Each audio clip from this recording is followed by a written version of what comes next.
Hello and welcome back to another video where I talk a lot about what I'm doing on how I make comics and fumble easy lines that are supposed to be intros.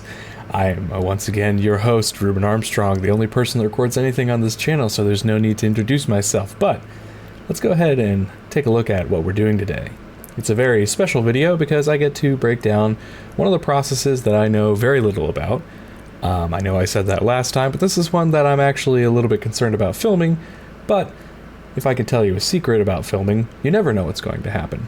In fact, that's why I don't stream, because the first time I ever tried to record something, someone walked through that door and collapsed face first on the floor in front of me. It was quite tragic, really, but the footage was still good, so I just made sure to edit it out. Anyway, let's go ahead and get started.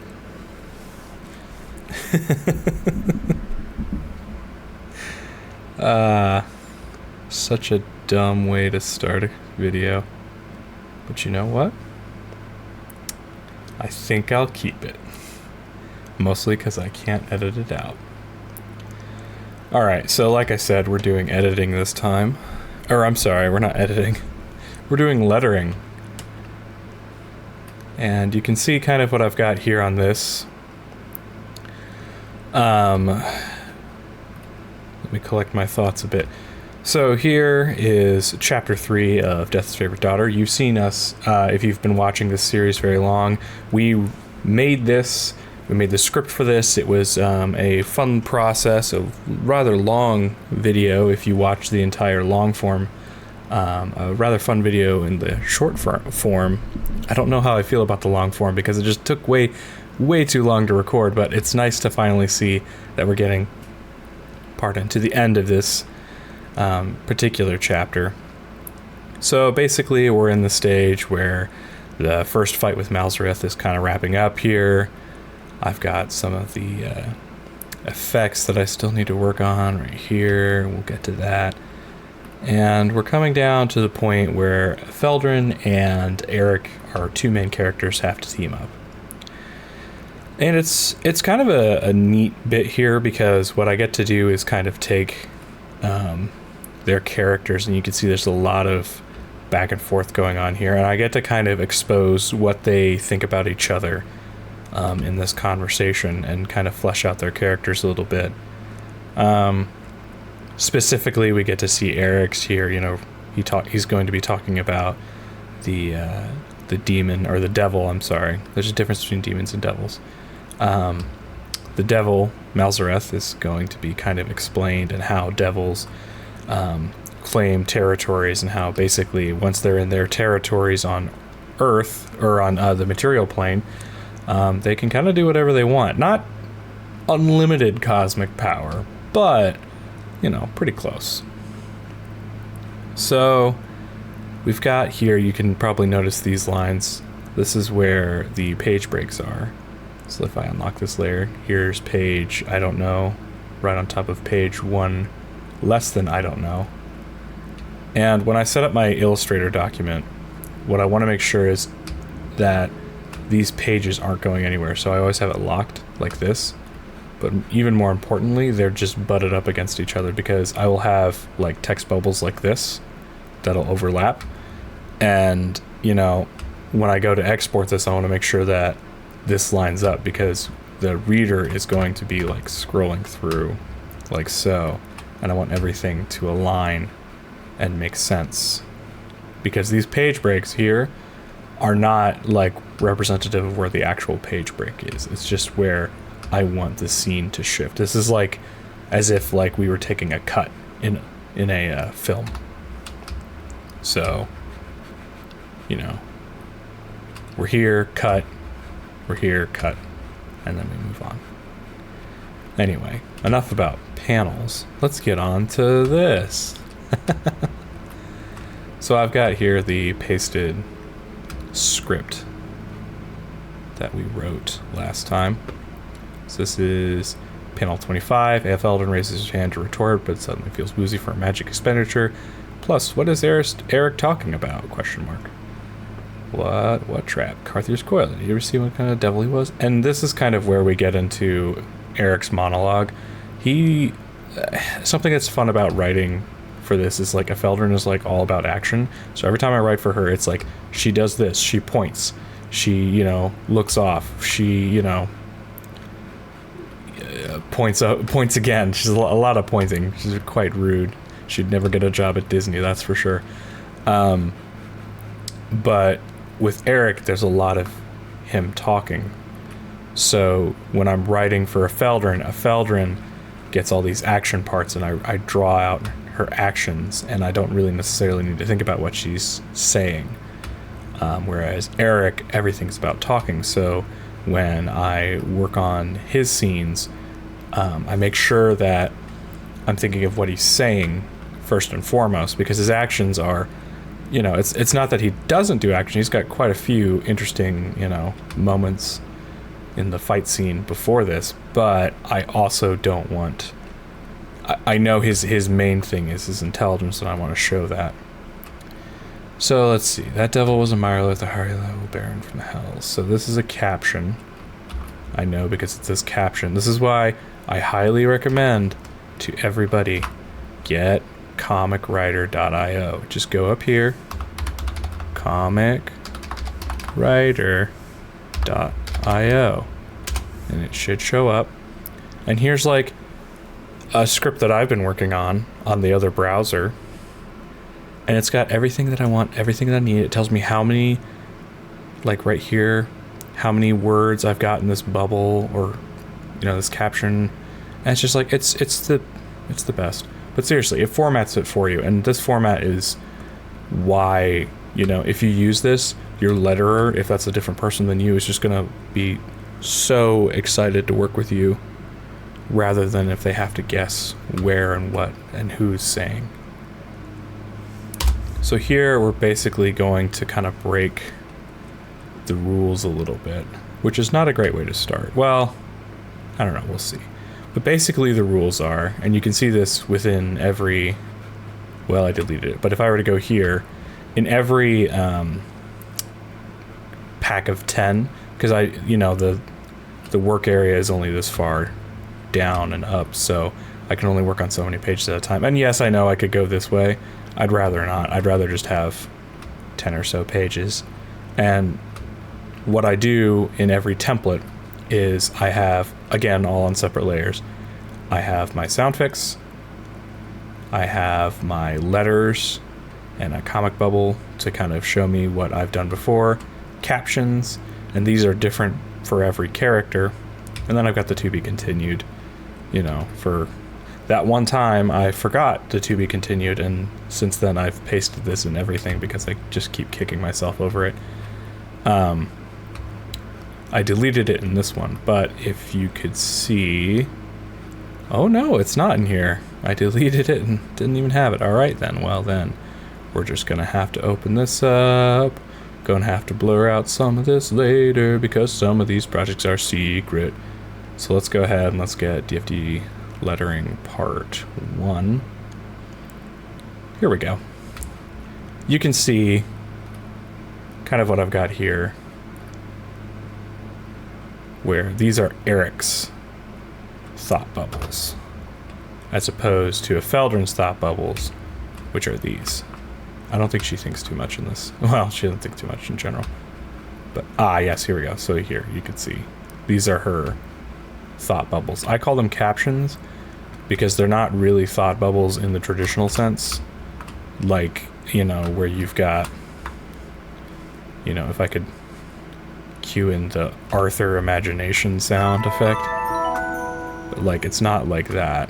I don't personally love having, you know, the kind of bubble thoughts. They're not my favorite. I much rather kind of like these, because this is what I grew up on when I was reading Spider-Man. I don't know, like, I guess it was the Amazing Spider-Man run, but it was from the library, because I didn't collect comics till much later.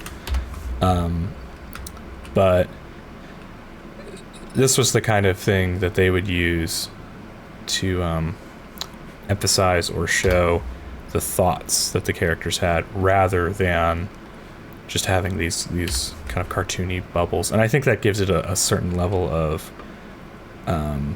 seriousness, but then also it does really help with like the formatting, because it goes from, you know, we've got panel, and then kind of like a panel, but there's obviously nobody speaking here, so we can kind of, you know, use this visual clue to tell us, oh, this is Eric's thoughts. Let's say, no, I like that line, that's fine. One thing that you want to consider when working with any comic bubble, whether it's a caption, narration, or whatever, you don't want, and again, I'm an amateur, so take this with a grain of salt, but you don't want it to be like way too long. Like, this is kind of pushing it for me, so I just realized something. He's a Myrolith, which I think I called him that before I played Fallout. And if you have followed my channel for a while, you know how I feel about Mirelurks from Fallout, and how I have a special relationship with them. For those of you who don't know, let's just say there's a special bond there. So I must have done that unconsciously. It's not exactly the same, but yeah. So you can see already, like, I've bolded this term, or bold italics. And I do that whenever I can to try to emphasize what's important, or words that the characters are saying. So like here, you know, is it to lure in demons who can't tell you're from the underworld, or is it some way to escape the trap we're in right now, or we're in now? And, you know, it gives like a way to put emphasis on certain words, and also gives a certain level of like flow. So here you can see mortal, your, blew up my bed, me, thank you, woke you, and it's like, I already have this back and forth pattern going, but the bold words helps with that a little bit. And that's a trick that I learned from reading comics like Brian Michael Bendis, and I forget the other, I forget the writer or artist. I'm not sure who did it. I'm fairly certain it was the artist. Their Powers series.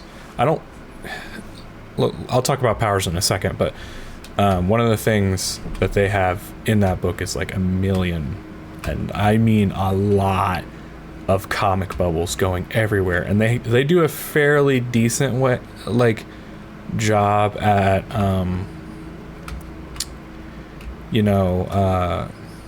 conveying the information and helping the reader not get lost through all of it. But I will say it's a lot of text, so if you can learn a lot by reading that. But I will say this: I don't really recommend Powers. Especially if you're collecting physical comic books like what I like to do. And one of the reasons that I don't like Powers is Brian Michael Bendis, while he is while he's very good at writing, he also is kind of like one of those guys that it's like he's got like, you know, a couple of good lines, and then he'll do something, you know, that's rather not great. So like for reference, for people who don't know Brian Michael Bendis, I believe he was the artist, or the writer who, you know, came up with Miles Morales, and he wrote a lot of his storylines. I don't know if he was the original creator of Miles Morales, but he was the guy who wrote some of the best stories for him. However, he's also the one that brought Superboy back in DC Comics and aged him up, and basically got rid of a wonderful run where him and Damian Wayne were the Super Sons, and it was just this, you know, that's Brian Michael Bendis. You can either have a great Brian Michael Bendis comics or a crappy Brian Michael Bendis comic. And the thing with Powers is, it's good in the sense of like, if you're into noir comics and you're into the darker themes and stuff like that, yes. However, there's no real I don't know. As far as like the lessons you can learn from reading comics, I think it's great. As far as like recommendations go, it's a little dark for my tastes, in the sense of, yes, I have it. I have a large portion of the series. But I don't like recommending it to people who are just looking for like, you know, something to read. The other thing about Brian Michael Bendis is, so when he was writing Powers, he started in Image Comics, but then he moved to, I think it was an imprint of Marvel, and then he moved to an imprint of DC, and then he moved to like another, like, so the series is incredibly hard to collect because it had to be reprinted like a million times. But then it also was like, so like for me, it's like, you know, you go to the comic book store, you're looking for like the spine of the Powers comic, and you know, some of it's yellow, some of it's red, some of it's, you know, doesn't look anything like it. All the covers are different, and you don't know where to start, especially since like there was a I don't know if a reboot or something right in the middle. Like, it gets incredibly convoluted, especially for a story that like should be. The one thing that I will say about Powers that I feel like comic book writers should learn is like, it's very much one of those realistic stories where you know, it's not just the main character goes up against Dr. you know, Death, and then Dr. Death is defeated, and now we move on to the next one, and the next one, and Dr. Death escapes again, and we move on.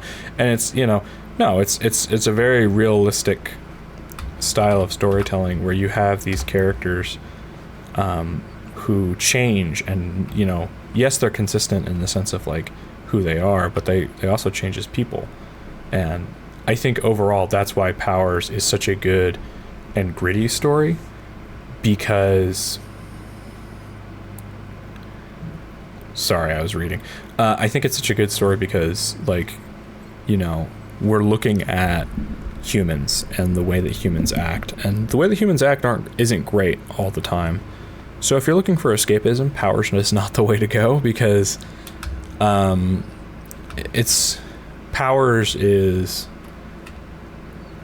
like I said, it's very realistic in the level of human depravity and whatnot. And I don't know, I like to personally have like a certain level of,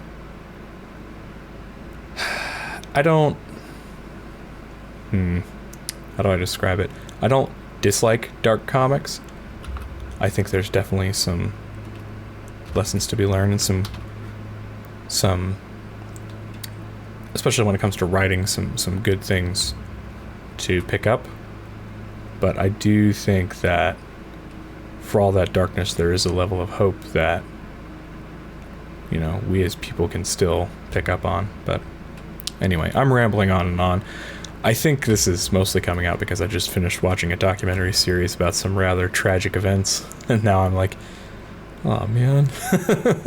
I'm like, it's okay, guys. All right, let's break this down. All right, devils can't use their full hellish powers here.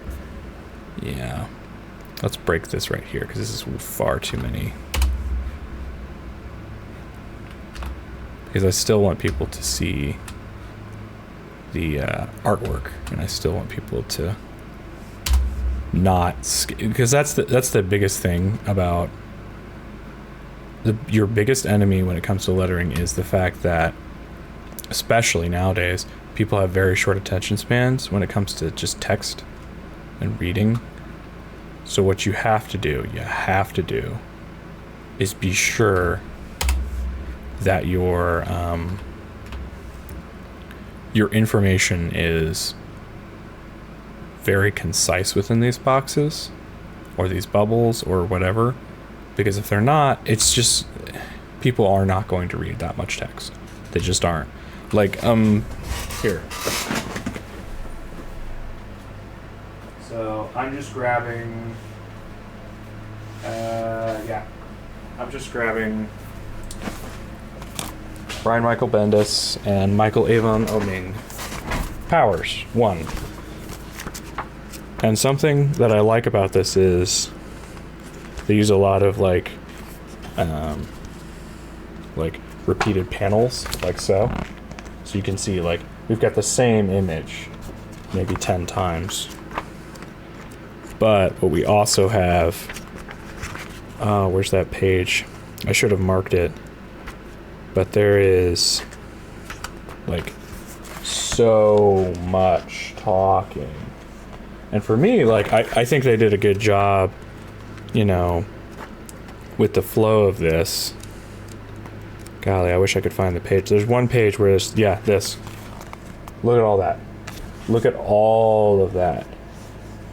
And I think they did a good job as far as the formatting goes. I should talk into the mic behind here. I think that they did a good job. But the problem that I have is your average comic reader is going to go and like pick this up and be like, oh yeah, I will read this novel's worth of text just in a, you know, in a graphic novel, you know, about an investigation. And I think, yes, in this case, I keep talking about this. I need to pick a different example, or a different comic book to pick on. But I think for me, the lesson that Powers teaches is you can tell a great story without grabbing everybody. So it doesn't have to be a popular comic to be a successful comic. That being said, with this, you know, I want to explain a lot of things without it feeling like you're having to read a tutorial, like in a video game. Like we've stopped the action just so you have to learn about, you know, the mechanics of the world, the mechanics of the game. So what I'm going to do here is try to break down the information a little more digestibly for people, for my readers, I should say.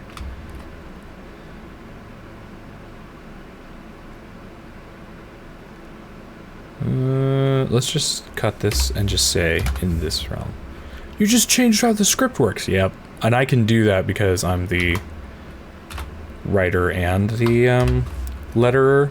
Don't do that if you're just the letterer, unless like you and the scriptwriter have like a understanding. Because like you don't want to be that guy. Let me see if I can maybe change the shape of this a little bit. Yeah, hold on.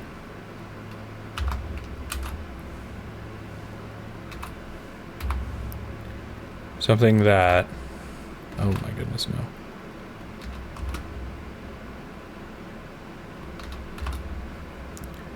There we go. Sorry. Something I've realized recently is that when I'm very focused, I drop off completely when I'm talking. I can't hold a conversation with myself and work and, you know, entertain, but I try. Isn't that worth something? Not really. I guess we're just gonna have like kind of a blocky one here. I like only having 2 lines in the captions, but sometimes you can't help it. If you haven't watched the short form version of this, which I think comes out first, please do so. I'm a lot better prepared, and I have a script, and generally I stick to that script until I don't. And I don't know. I doubt that anybody would come to see however long of a video this is before, you know, watching that. But who knows? I get interesting comments on these videos. Well, on all of the videos, but like, especially like, did I misspell this? I did misspelled it. Always check for misspellings. That's something else.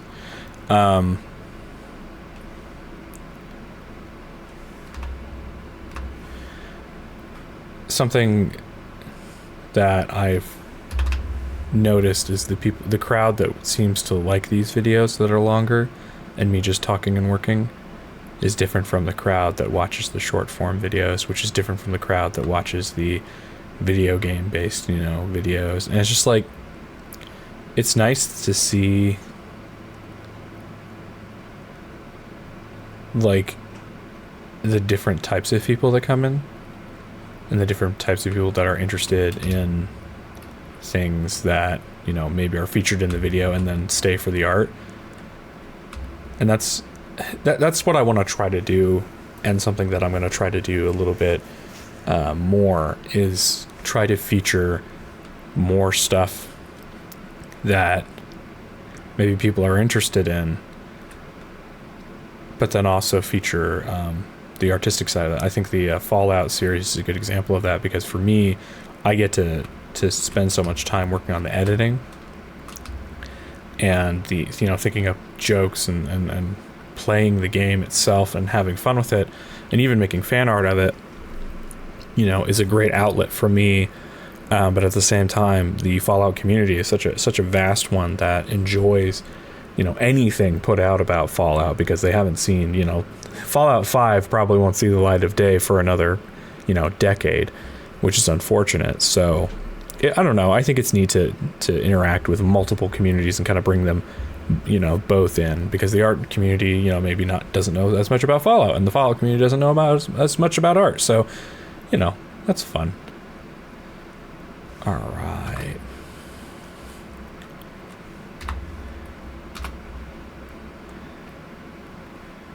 Actually, this can go down right here where I've got this guy, because I think that's more accurate. You'll notice that, like, I kind of have a zigzag pattern. This is because people read in the Z pattern, so they're going to read from, you know, that back forth to Hells, then from down here other than, and so what you want to do is kind of promote this motion down to here. And so what I've done is I've offset this just a little bit, so it goes boom, boom, boom. And I could keep it all centered, but I think it doesn't have as much impact. And plus it just looks far too clinical. That's why sometimes, like, I don't like these things to be, you know, perfectly centered, or I don't use rulers as much, because that way it gives it a kind of natural movement to the comic. Because already the person who's reading this is going to be reading it on their phone, and they're already going to be, you know, so they're staring at a rectangle with a bunch of other rectangles on it with text in a rectangle. So I don't want the rectangles to be, you know, aligned in a rectangle. I want them to be a little bit more natural and interesting and appealing to their eyes as they you know, work their way through my comic.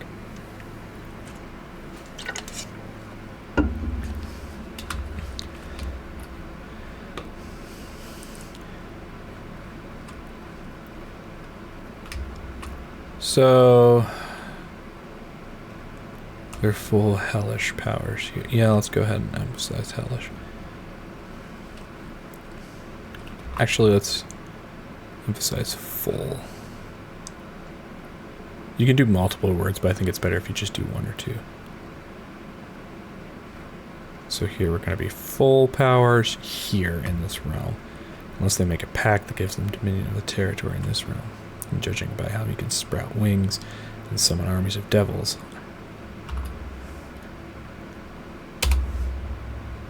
Yeah, so let's go over here. Yeah.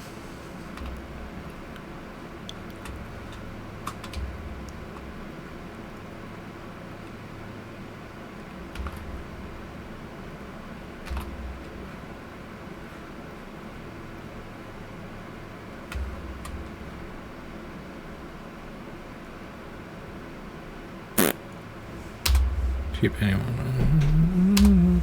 Last time I recorded, I did not speak for like a good hour on that recording, and it was rather frustrating for me to rewatch.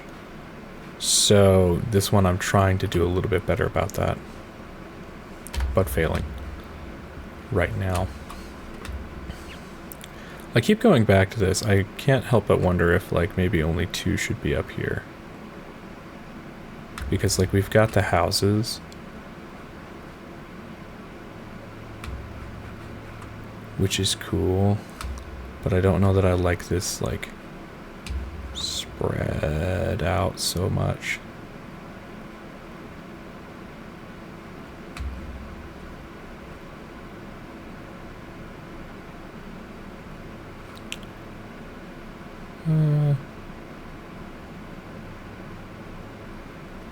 That's a little bit better, I guess. I don't know. I guess I like that.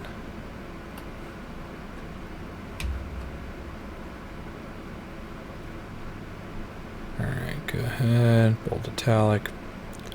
The reason I use 24 points... I generally use either 22 or 24. 22 is like the smallest that I'll go. I'm sure I've gone smaller, but I don't love anything smaller than that, just because I don't prefer, I guess I should say, anything smaller than that, just because it's like starts to get a little bit harder to read, and I want it to be like the easiest thing in the world for somebody to pick up, you know, DFD and just read. Just the smooth, easy story from top to bottom as we go. And you'll see that, like in this, I'm sure the time lapse of this video will be absolutely terrible to watch because I'll be doing this the whole time. So, you know, there's not much I can do about that because I have to, for me personally, I have to see how the reader is seeing this. And you know, if there was an option to have like maybe like a separate viewer where I could just read the comic how the readers read it, say that 10 times fast, then I would, just because they've got that like on the publishing options, but I wish there was some sort of like plugin maybe for Clip Studio Paint where they did that, because frankly, I need to see how my readers are going to... I need to preview how my readers are going to read the comic. Because otherwise, there's just this huge breakdown in communication, and for me, it's so essential to be able to... and I've harped on this a lot, but think of what the medium is that you're using. If you're using a book, set out your pages when you draw them, before you draw them, when you're planning them out, you know, side by side, so that you know, okay, the reader will see this, then they will see this, and then they will flip the page and, oh, there's something surprising on this page that they didn't expect. You know, think through that, because that's their experience. That's what drawing comics is. It's not just, oh, stuff in boxes. No, it is the whole book, the whole format of comics is your art medium. So use that, and use that to your advantage. And that's why, for me, every time I set up a file, I can't have these files sitting next to each other. I don't want to have, you know, this part of the story right next to this part of the story, because that's not how people see it. I have to be able to, as much as I can, simulate for myself, okay, we're scrolling down. This is how we're seeing the comic. And that's something that I will go over and continue talking about again and again and again, because it's very important to me that the readers experience it how I want them to experience the story, and we have a clear line of communication between me, the artist and the writer, and them, the viewer, and hopefully the enjoyer of the story.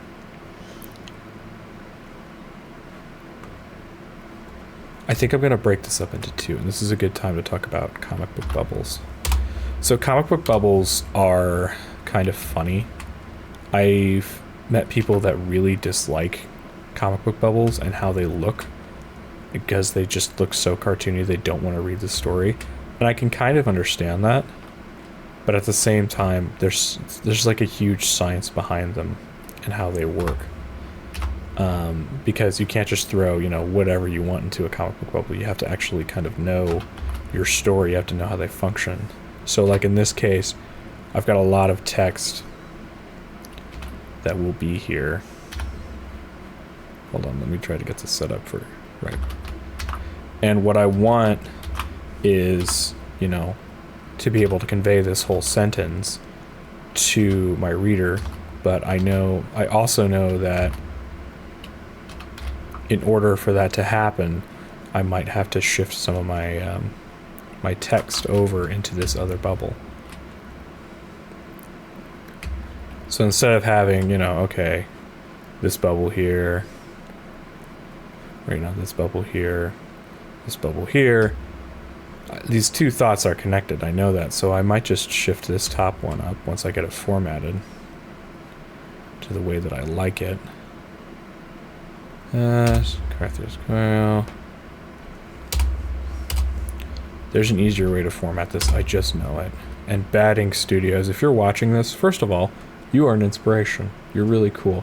Secondly, please don't judge me too hard. I try to pick up as much as I can from your little short videos, but golly, I would love it. I would absolutely love it if there was a book put out just about comic book lettering that explained or was like a catalog of interesting ways to letter your comics and presented in a way that wasn't just so, you know, dull. But I find that the best letterers, you know, sometimes like a little more heavy-handed information than what's entertaining or what's, you know, interesting to read. Not to say that letterers are boring people. They certainly aren't. You know, there certainly are not. But I think that at the same time, you know, there's a way to show a bunch of bubbles with text in it in an interesting fashion. So here, this tool, not this one. Hold on. Let me put that to the back. This tool right here, under Pathfinder, combines your paths, aka it makes your shapes one shape, which is so totally awesome. I love it. It's my favorite tool. I remember the day that I found that tool, and I've yet to, like, I just love it so much.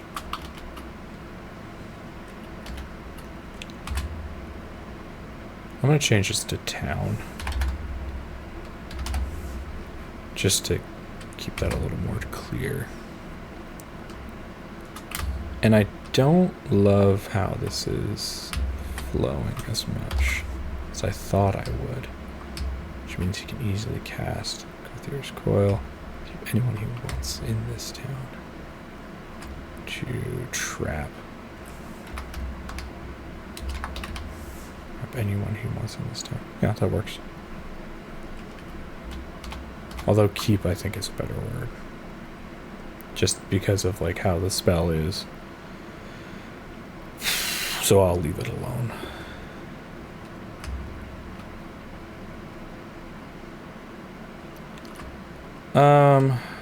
Let me go ahead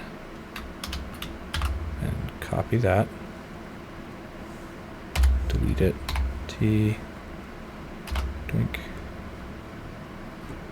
Yeah, we'll just leave it in the box for now. I don't need it in the specifically to that shape. Figuring out a lot of these tricks does kind of just come down to experience, and I think it also comes down to reading a lot, like just a butt ton of comics. Because for me, you know, if you're taking your time and observing comics as you read them and see, okay, why did they, you know, make this bold? Why is this 2 bubbles instead of just 1? Why is, you know, this way or that way? And sometimes you can, you know, come up with what the artist or the writer is thinking. Sometimes you can also, you know, come up with assumptions that aren't accurate, but I think it's worth spending that time and considering, all right, why is this the way that it is? And then hopefully, you know, if you can find somebody who works in comics or somebody, you know, on the internet now in this wonderful information age, you can most likely find the answers to most of your questions. And if you can't, you know, then you can find cool YouTubers that have channels that talk about how to make comic stuff and sometimes know a little bit about things that most people don't know about comics because he spent a long time making his channel to try to be as good as it can and informative to people who want to make comics. Like and subscribe. Uh,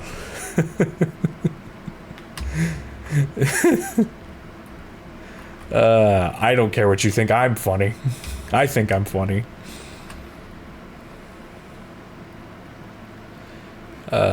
Snap.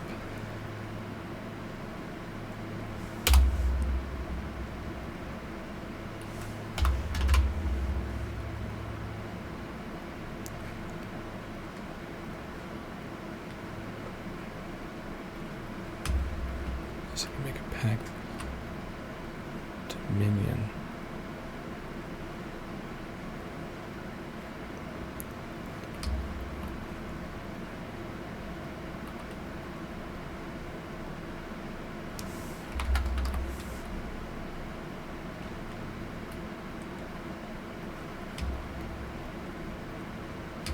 I might change this to a comic bubble just to show that it's not just in his thoughts, since he's intersecting here. Yeah, that's a good idea. Which means I gotta shift this to black, and then just go 1, 2, 3, I did that wrong. Whatever. It's okay. This isn't Sesame Street. Hopefully it's not Sesame Street. That's a body that's covered in blood. I don't know if they ever address the fact that the Count is a vampire. Like, he is, like, canonically a vampire and drinks blood. Or should drink blood. I don't know. Hold on. Does the Count from Sesame Street drink blood? First result. No, the Count from Sesame Street does not drink blood. He's a vampire-like character and is obsessed with counting, not drinking blood. He's known best for his eccentric counting habits and is a beloved character on the show. He is often shown reacting to other characters with amusement or exasperation, but never with fear, according to the Guardian. But that's the AI overview. Never demonstrates a fondness for blood. So, why not? Oh my goodness. Holy Toledo. No, look at this. Look at this. No, don't open the... Hold on. Open... Yeah. Look at this. This is what the Count used to look like. Is that what he used to look like? It's on his wiki. Oh golly, I think I've actually seen this in a book. Yeah. Oh my, no. Count and Franken. Okay, so this is something else. Either way, that's terrifying. In popular culture. Mary Shelley's Frank. Oh, okay, it's a different thing. All right. I thought it was how he actually looked, and I was going to be a little terrified because all I ever remembered was him being who he was and not that. So that's not what the Count used to look like. Oh man, that was going to be a cool revelation. Thank goodness. But yeah, like, why is he obsessed with counting and not drinking blood? Because, like, for me, like, the dark version of that would be, like, the Count is, like, you know, obsessed with counting because he's counting victims. Counting liters of blood. 1 dead Muppet. 2 dead Muppets. So much blood from the dead Muppets. Which I guess there's not a lot of blood in Muppets considering they're only puppeted by like 2 hands. Although, well, alright, anyway, I'm done thinking about that. We are not going down that rabbit hole any further.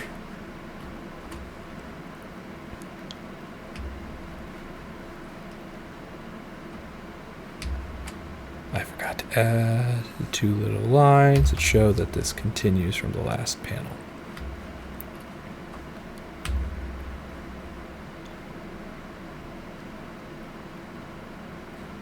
Alright, so now we go down to this exasperated panel. Or Etheldrin exasperated in this panel, whatever. Okay. I'm sure there's a better way to copy and paste the text into here, but this is what I found to be the best.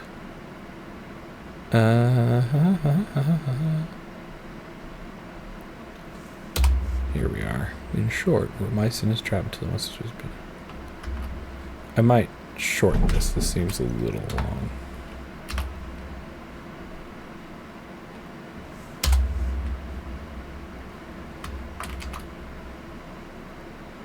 So this goes here.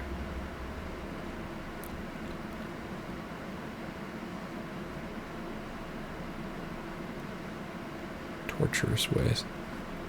I don't know if that's the right word. Torturous seems a little too hoity for my toity. Why is that so tiny? Boop. There we go.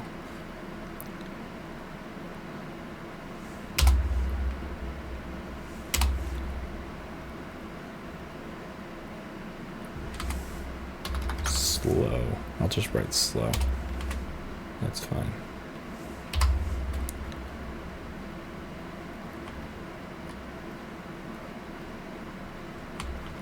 So there I've got those two pieces of text.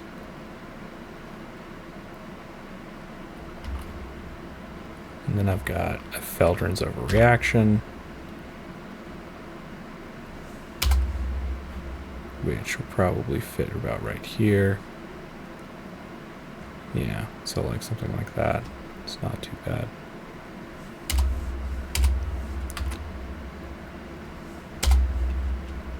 Yeah. You want to kind of keep it in like these nice little short, like 2-3 lines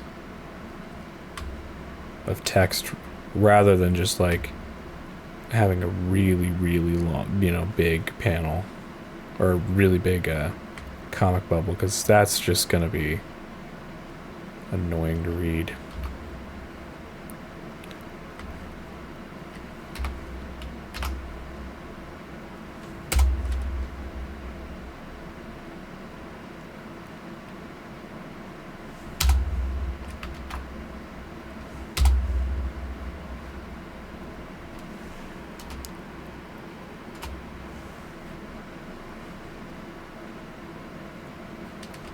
I say that and then I make one that's 4. This isn't, I don't know. It's not too bad. I might break it up into 2. We'll see. You'll notice that this is cut off right here. That's because the page goes over to this side. So I'm going to copy this page over here and then try to align it as best I can. Oh. It's perfect. It's mini. It's mini Feldrin. You gotta laugh at some things. Alright, there we go. That's not gonna stay, but essentially I'm gonna have them come down this way. So what you want to keep in mind is like this is one whole phone screen. So the reader is essentially going to be seeing all of this image at once. So you want to keep that in mind as you're like positioning your panels and figuring out just how crowded or uncrowded you want this scene to be. Because if it looks like they're saying a lot, that might, again, you're dealing with a short attention span.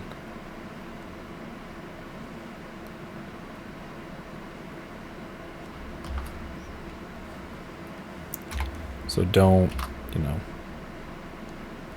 don't try to force your readers to read more than they're interested in reading. Unless, like, you know your readers and you know the genre that you're working with is just going to be, you know, it's going to be, you know, a lot of text regardless. Like, especially if you're working in, like, the mystery genre or the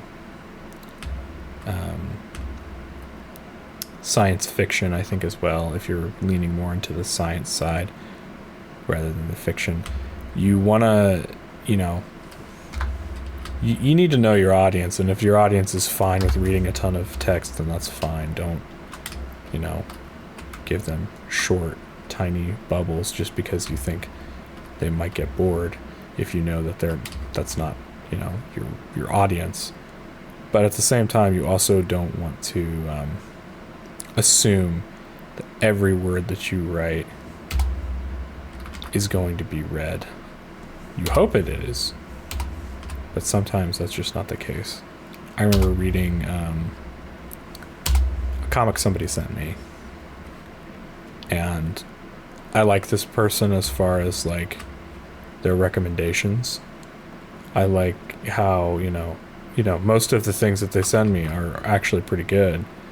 But I remember getting this and I was skimming through it, because after like 5 or 6 lines or 5 or 6 pages of just, these huge comic bubbles with all this exposition about the fantasy world that, it's going on, I just didn't care. So I skimmed through it and I looked at the art and I was like, all right, not for me. And that's most comic readers or web comic readers aren't as generous as that. That's for me to have, gotten that far without putting the comic down. That's generous. And that's not me being snobby, because I'm not that snobby with my comics. I feel like I'm picky, for sure, but I don't feel like I'm snobbish if I see something, not done super well in a comic. But I will say the average comic reader does, this is a medium with a lot of competition. If they don't like what you have, you can find comics anywhere. A lot of them are for free, so that's something else to keep in mind. It's not you versus your readers. It's never you versus your readers. If at any point you think, oh, my readers have to, do this, if they don't like that, they're just going to have to get over it. Or I'm going to make this decision even if my readers hate it. I hope they hate it. No, then you're in the wrong business. I remember listening to an interview recently by a lot of comic creators, and I think it was so depressing to hear these people that are, supposedly at the top, supposedly, top of the game, the people that we're supposed to, be looking up to, and they're just like, yeah, everybody hates my comic. Good, I hope all the stands of whichever comic they were writing and whatever they're talking about, politically motivated or whatever. I hope that's, causes a stir and whatever, because it's what I want and it's what I care about. I'm like, that's just not how you should go about this. It's like you should cater to your readers. You should cater to the people that enjoy that. And if there isn't, people that enjoy that, maybe at that point you need to start considering, all right, maybe I shouldn't make enemies of this, series that's been running for a super long time. And there's a lot of politics in comics, and I'm not going to get into that because I won't stop talking about it. But I will say, anytime you're sitting down to work and it's you versus whoever reads this, it's not a good place to be. I don't expect everybody to like my comic, and I'm okay with that. There's a lot of people that I know that, hasn't read my comic specifically just because they don't want to. They don't enjoy, this type of story, and I'm totally fine with that. I didn't write that for them. I wrote it for the people that, would like it. And if that turns out to be, not so many people, that's okay. And I can deal with that personally. I don't have to be, validated by people reading my story. I think there's a certain level where I do want people to read my story. And there's a certain level that I will conform and be ready to change elements of what I'm doing for that audience. But at the same time, there's a certain level that I won't. And so that's the kind of mindset that you have to have is, how much give will you have on your story? Because I remember reading about Robert Kirkman, and he was figuring out, he was writing Invincible. He hadn't had any hits really. He had written like Seance Dog and a couple other books for Image Comics, and he hadn't really, hit it yet. And he's talking to this other professional, in his field, and he's basically explaining about spoilers for Invincible. If you haven't seen season 1, or if you haven't read, I guess up to issue 10 or so, and he's like, look, it's rather slow going, but we've got this great idea for Omni-Man and this huge twist and all of that. And the professional's like, your book's not going anywhere right now. Just, gamble, have that twist happen right now. And so he made that change, and he did that, and he gained a lot of respect for that and a lot more readers because of that. And so that was, the change that brought about, Invincible and made Invincible what it is now. I believe just because he listened to, what the fans and what somebody who understands the fans of that comic and of that genre, were looking for and what they were wanting. And it was, different from maybe what the creator originally wanted. But in the end, you got to think, as a comic book creator, what do you want? You want people to read your comic and enjoy your story. So you got to have some sort of, level of bend and give to that, to get what you both want.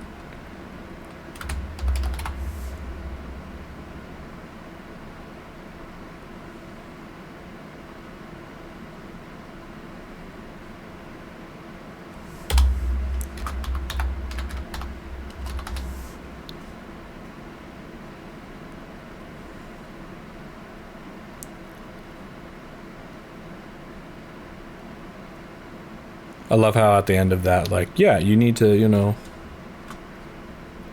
be a good writer, spiel. I just write, so we're just screwed?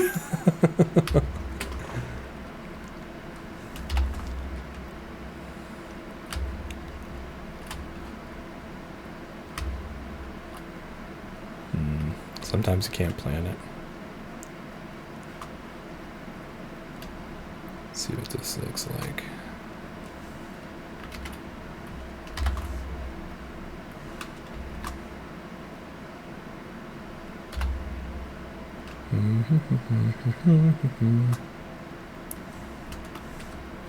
I think Image Comics is still one of my favorites when it comes to the kind of stories that they tell and the kind of business model that they have. I said I wasn't going to get into comic book politics, but what I will say is something that I'm rather not fond of is how a lot of big companies right now are they're making comics that nobody wants to read, that nobody asked for, or if they did ask for it, they're in this huge minority. And I'm not saying that's any one particular group or the other. The comic that pops up into my mind right now is the Scratch and Sniff Harley Quinn farts book. Have you seen that? If you've ever thought to yourself, man, I can't write comics, man, I can't do, I don't have what it takes. I can't do the kind of art that it requires. I can't write the kind of stories that needs to be entertaining to, the masses. That book, the Scratch and Sniff Harley Quinn farts book, should give you hope. That's why, I'm glad that it's coming out. I'm glad DC Comics is making such a big fool of themselves by, producing that book, because it will give birth to a resurgence of creatives everywhere who will pick up that book. They'll see it sitting in there, because no one will buy it. It'll be sitting in the comic book shops forever. As if the comic book, the person who runs the comic book shop is dumb enough to buy a shipment of that, it will sit on that shelf. It's stinking up the whole shelf, literally, because it's Scratch and Sniff. And somebody will see it, and they'll see it every time they go in there, and they'll think, oh man, look at this. Neil Gaiman's got Sandman. Look at, Jim Lee and Batman over here. Look at all this stuff. I can't compete with this. I can't compete. Well, I could probably compete with that. I could probably beat that. And I can tell you this, you can. All right? So go out there and make something awesome, because the Harley Quinn Scratch and Sniff fart book exists. It's real. It got greenlit. Okay? You can make comics too. That's my rant for the day, ladies and gentlemen.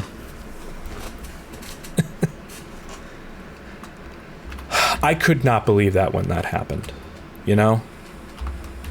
I couldn't. There's a part of me that still thinks, you know, maybe it's a joke. But it came out way before April. So it's like, you know, what are they thinking? They're not. Not thinking anymore. They're desperate. And in their desperateness, they've hired people that enjoy DC Comics in a way that most people don't. They enjoy them as maybe a fetish, or maybe as you know, some sort of fan fiction that they've written. They enjoy the characters for what they can do, you know, what they can change them to be, or what they can agitate or aggravate, or the fans they can tick off. I wasn't going to get into this, but that's just something that, you know, I can't stand. It's like, if you want to make stories that, you know, showcase maybe something that you enjoy or something that you like, then make those stories with your own characters, with your own, you know, ideas. Don't, you know, go and have to have, you know, don't go and have like an absolute meltdown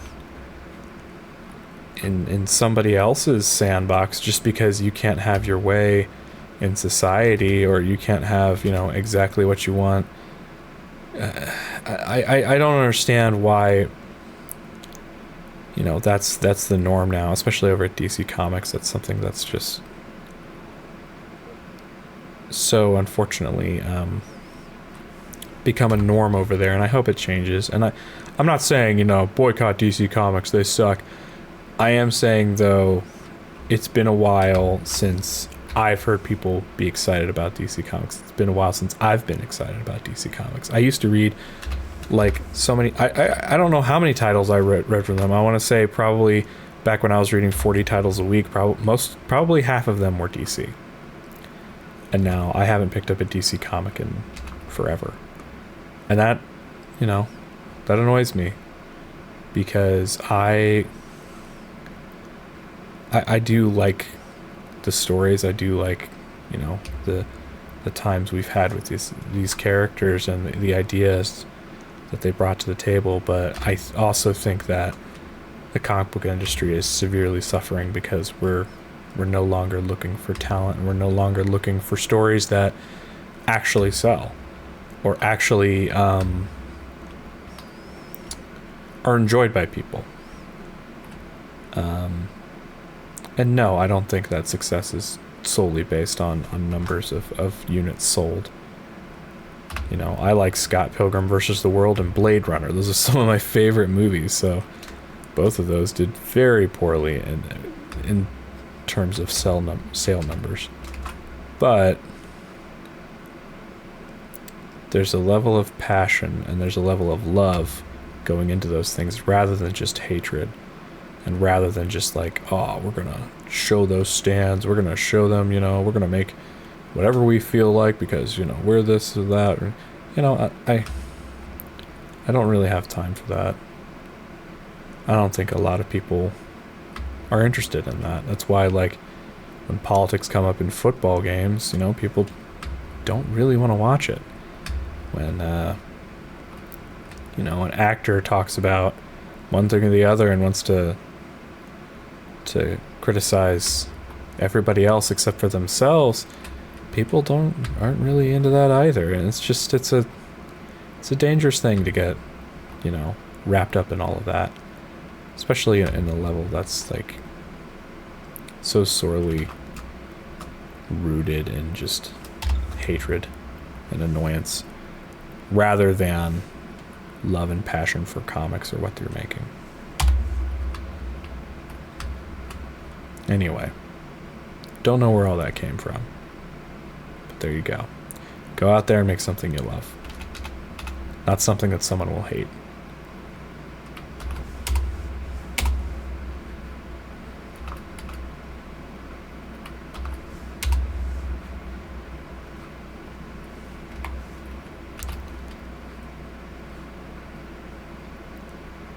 Alright, I might have to pause this here in a second. Let's see what this is about.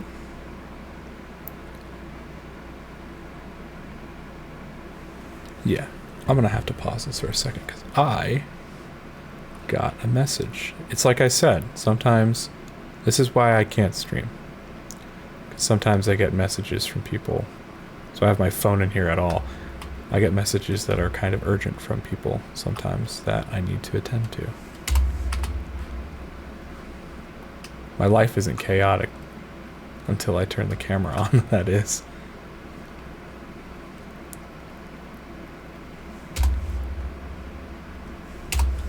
So, let me finish up this bubble, and then I'm gonna do a quick pause, and I'll be right back. And none of that should affect you, and I honestly shouldn't bring it up, but I do for some unknown, stupid reason.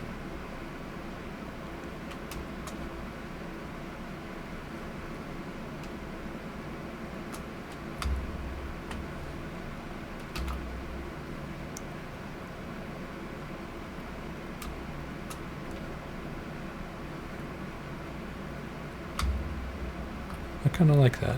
It's not bad.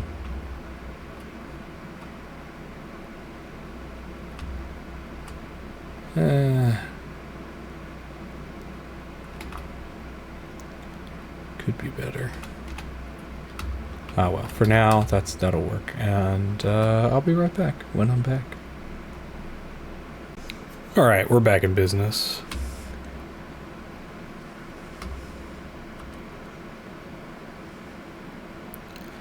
Let's go ahead and bold some of this.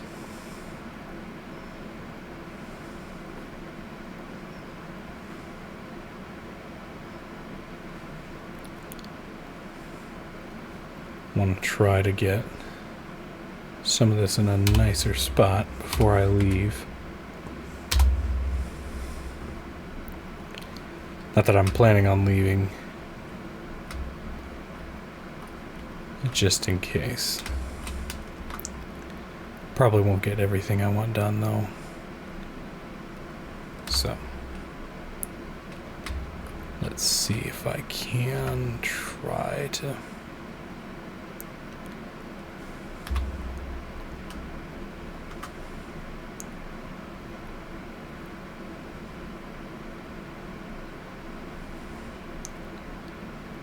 get this at least sort of where I want it.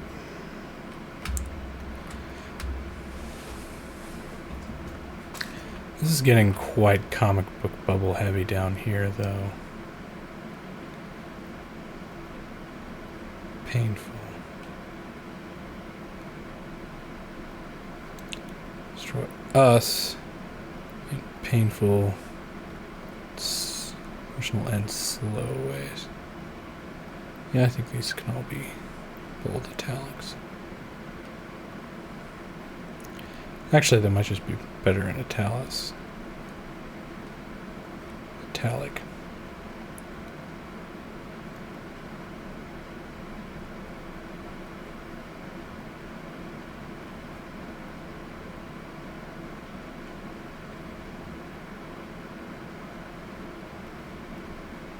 I don't like this breakup. Should be a period here.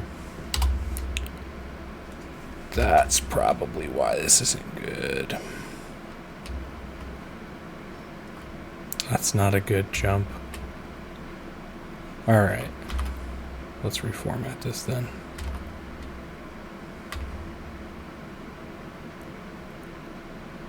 Yeah, let's reformat this whole thing. This isn't gonna work. Alright, that's fine. If at first you don't succeed, cry again.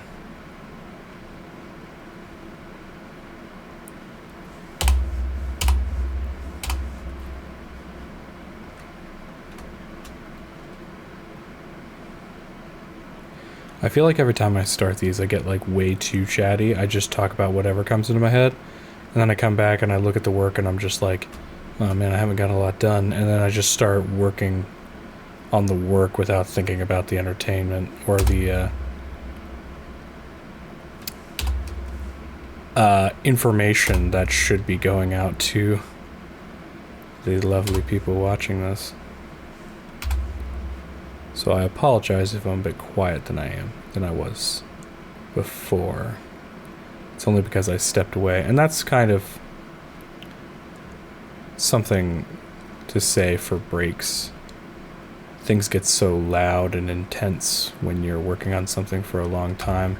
And then if you just take a little walk, like I was only gone for like maybe 5-10 minutes. I was gone for like half a second on like, you know, this video, but like half a second for you was 5 minutes for me. And during that time, I was able to, you know, to walk around, to get some stuff done, to address, you know, what was, you know, happening, which it wasn't anything serious. When I say someone summoned me, they just wanted my help with something. But I was able to do, you know, accomplish something else. And in accomplishing that, I was able to, you know, be away from my project long enough to kind of forget how obsessive I was about certain aspects of it, and now I'm ready to address that with a fresh mind. So yeah, go outside and walk, you know, take your breaks, do what you need to do to refresh yourself. Now don't just, you know, leave and never come back to a project, or, you know,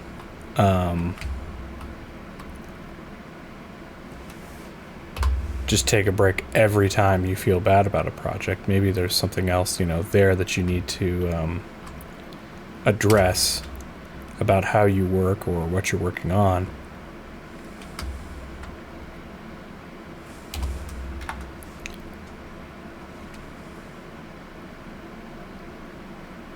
But at the same time, you don't want to just keep plowing through. It's like, I can fix this. I can get through this. I don't need to, you know, I can just power through. That's not the point. There's nobody that's going to show up and give you an award for making an entire comic in one sitting. And at the same time, there's no one that's going to come and, you know, berate you for getting up and taking a couple of breaks. As long as those breaks were well earned, I should say.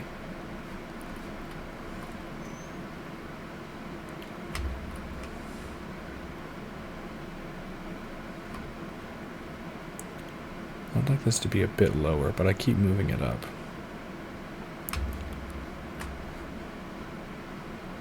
Mostly because I think I need this tail to move, and I already solidified that, so we're just screwed! Hold on, let me see.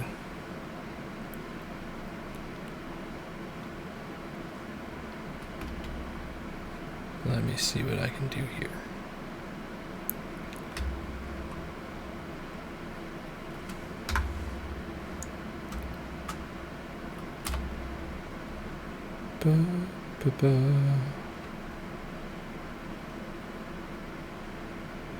I've always wondered, you know, back in the days where they were doing traditional lettering for the comics, if they had to be worried about drawing over something important, or if that was maybe the artist's responsibility, so it wasn't really a concern. I don't know, because I don't know enough about lettering, I guess. But that is something that, like, I've always, you know, wondered. And maybe that's why sometimes, like, comics have, like, those weird breaks in them. Or maybe the art has weird breaks in it, or places where maybe details that were essential to the story were covered over because the letterist was different than the artist. I don't know, that's something I've wondered every time I look at those older comics. I'm sure there's a lovely documentary out there for the, but I haven't yet to find it. Yep, getting rid of the whole thing. Doesn't matter. It's fine.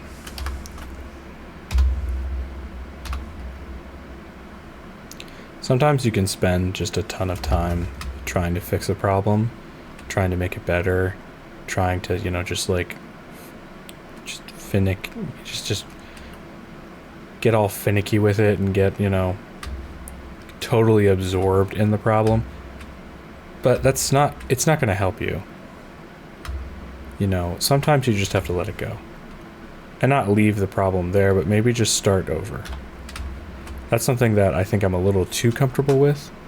I was always like the first to just be like, you know, when I was working on a project, I'm like, you know, I would ask for help or critique and people would come over and they'd be like, well, I don't think it's communicating. And you're like, you're right. And I would delete, you know, my work and start over. And they were like, no, like, I mean, and I'm like, well, it's not working. It's, you know, I've been obsessing about this project for, you know, hours and hours and you know, look where it's got me. I'm in this rut that I can't get out of, so I need to move on.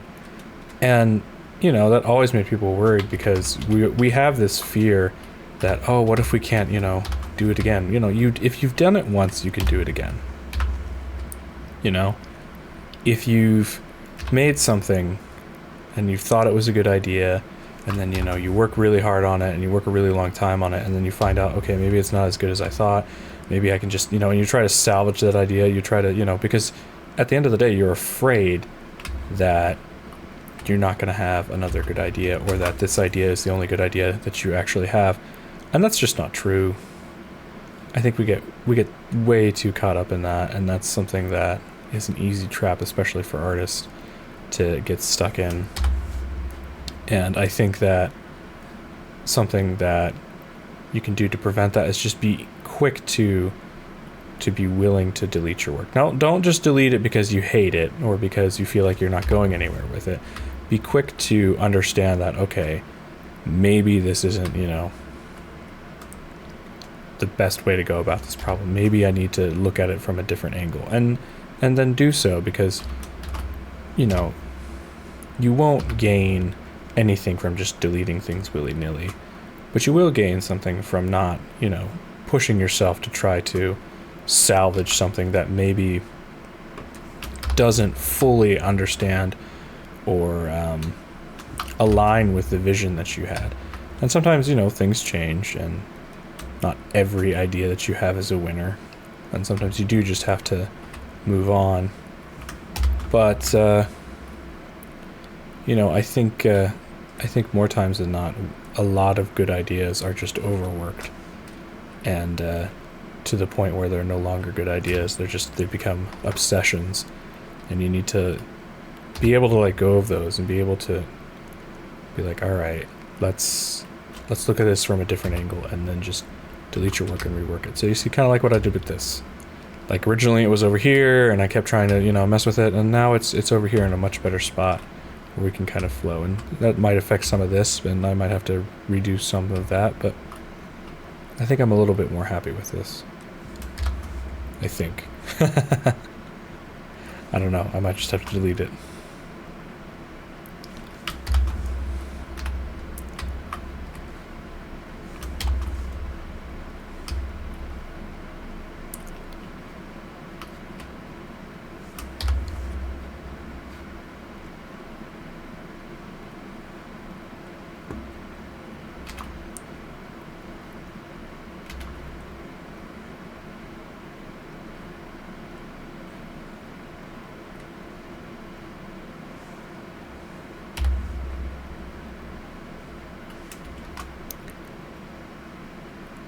I love the idea that there's going to be a bunch of people that are much better at Adobe Illustrator than I am, which is kind of sad because, you know, Adobe Illustrator was my job for a really long time, still is for a little bit,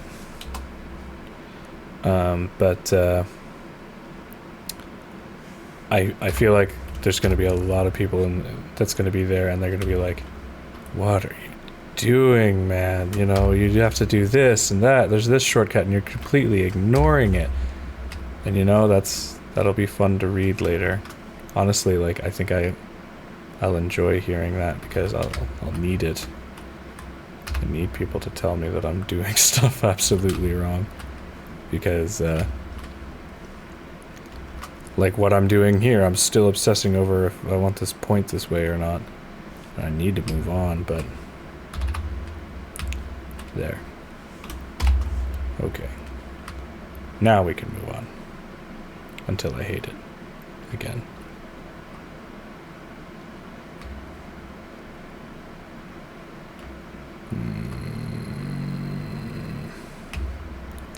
I like it better there. Alright. We'll move it there then. That's fine.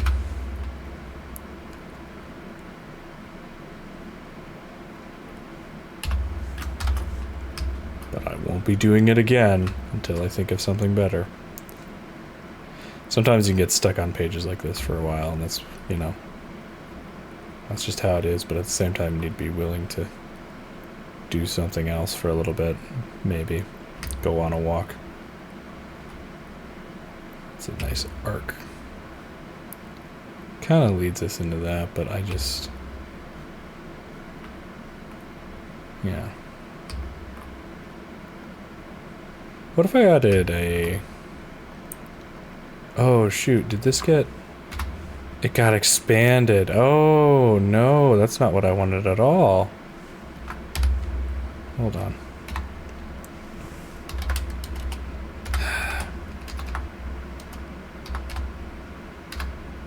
Making all of the mistakes.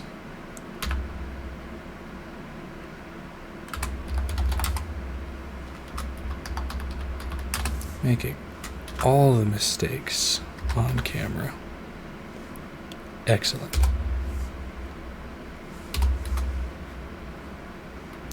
Is that even spelled right? It says it's not. There we go.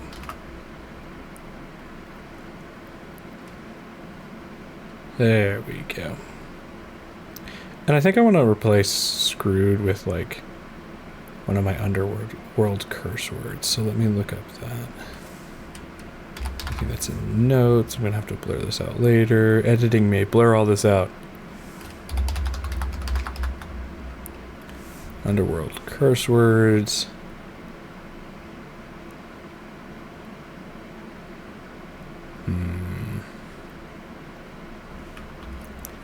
Yeah, let's use that.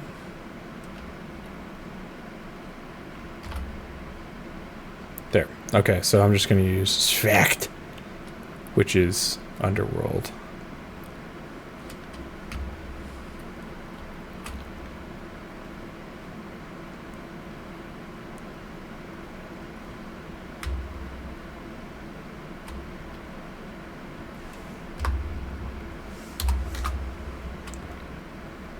There we go.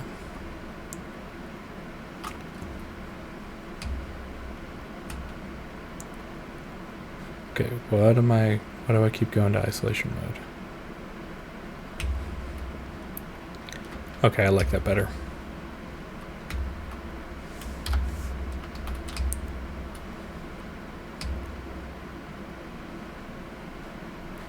Yeah, and the reason I changed this word is because I realized down here she's like, well, screw that, so I didn't want there to be like screw up here and then screw down here. Like, that's just her phrase, because it's really not.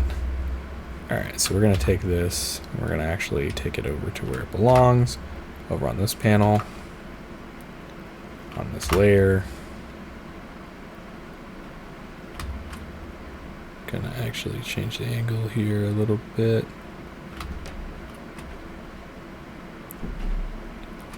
I don't know why sometimes this does... Yeah, there we go. I need a nice pointy end. That's something I'm a little ADHD about. Not ADHD. ADD. OCD. That's it. I know what that is. Alright, let me double check. Make sure everything's good over here. Before we move on. I'll probably come back and I'll edit some of this. Mostly just go through and make sure that the bowls are where I want them before I save this. Okay, so there's no real sound effects that I need on this page. Oh wait, this is something. Yeah, the stroke is off on this one. I need the stroke to be 1 point on this. Yeah, that reads a little better. A little better. some graphic designer out there just, or even maybe a comic book editor is like, ugh, no. Yeah. You'll notice like this is an interruption. I use this a lot, where you have one comic bubble coming over top of another one, but from a different direction. Yeah.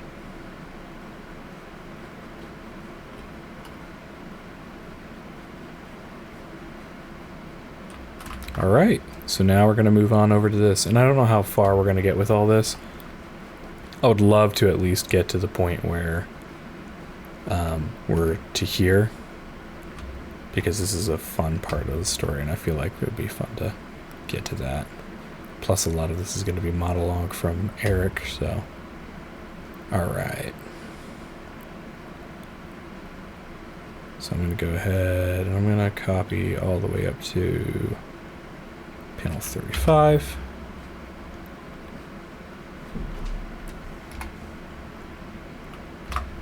Nice. Control A, and I'm just going to make sure that that's formatted like my normal. Alright. Alright. Nope, that's on loose pages. This is on the wrong layer. Lock loose pages. Paste here. Paste here. Oh no. What happened to it? Apparently it did not show up. There we go. Alright. Something to keep in mind, and something I'm having to remind myself of a lot. This is not the time to really critique the art. At this stage, the art's been done for a while. So, you know, if there's something blaringly wrong, yes, fix it, but you also have deadlines. Something that Trent Kanuga said once, and he's a guy who's made comics and games for quite some time. He's very knowledgeable. He's also like just a cool guy in general to follow on YouTube, so definitely go check him out. But something that he said is like, you know, you've got your deadline, and you know what, after that deadline, that's it. You know, you don't spend forever fixing a panel, you don't spend forever, you know, slaving away on it just, you know, to be a perfectionist. You've got to get this done, and that is king. You know, that is what is most important. And I can't say that I've always had that, you know, mindset, but it's definitely something that I've adopted, and I've found that it's like, yeah, you know, it's more important to get stuff done on a it's more important to get your art and your work out to people and to your readers than it is for it to be perfect art. So I think that for me, a lot of times when I'm here, it's like, oh man, I wish that, you know, this line here was a little smoother, or I wish that I did this texture a little bit differently. You know, I don't have time to go in and fix absolutely everything about these panels. If I see something that, yeah, it's like it needs more work, maybe if I have time I'll get into that, but I can't afford to be an absolute perfectionist over everything, because I'll never finish this comic. And that's something that for me personally, finishing is such a big deal. It's such a I don't know. I think ever since I didn't finish my first comic on good terms, I've kind of always had this, not fear, but just this awareness that, you know, after a while I get tired of, you know, working on something or getting stuck on something, and I want to be done. And so I absolutely hate quitting on projects, but I hate making myself finish them too. So I try my best to balance that need for perfection, that need for a love for my product and for my work, with a need to, you know, get it out and produce it. And some of that, you know, comes from sticking a camera in my face and making sure that I actually, you know, produce, you know, what I'm trying to, you know, to make and try to actually be someone who finishes projects rather than somebody that just comes up with great ideas and lets them sit, or that obsesses over them for hours and hours and hours without actually finishing anything. Completing your work and completing your goals, even if they aren't, you know, fully what you expected or fully to what you imagined, and that's going to be the case most of the time. You know, even that is better than having not tried, or, you know, having given up.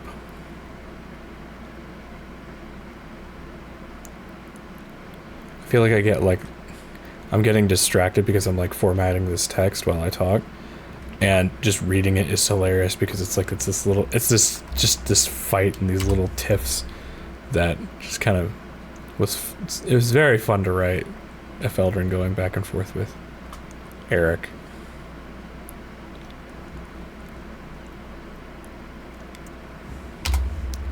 Because like as I was like, you know, even as I was scripting this out, like I was trying to insert their personality and insert their voice into this, but it was so obvious what they would say and how they would, you know, move and argue with each other and get very in your face or analyticals in Eric's case. So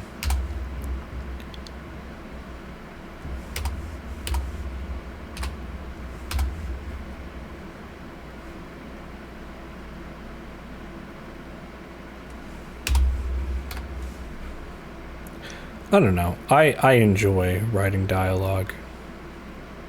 Let me rephrase that. I enjoy having written dialogue. I don't enjoy writing dialogue in the moment. While I'm writing dialogue, it's like, ugh, just say it. You know, why can't it just work? But then it's like, once it's finished and I'm putting it together, I'm like, oh, that's kind of funny. That's actually, you know.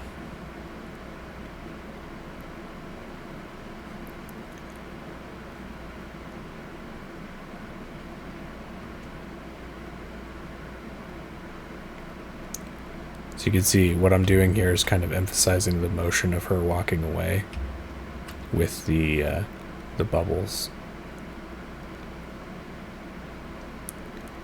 But, you know, we start over here with Eric and then we go from here, and I think we'll have a tail here between these two to show there's a bit of a pause.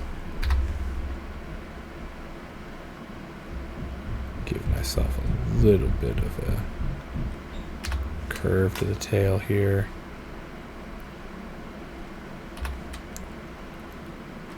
Yeah.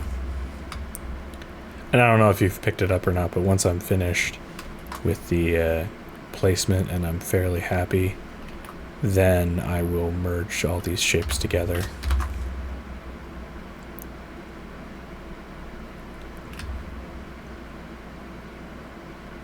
Or I'll just jump the gun and merge them anyway, and then regret it once I change my mind.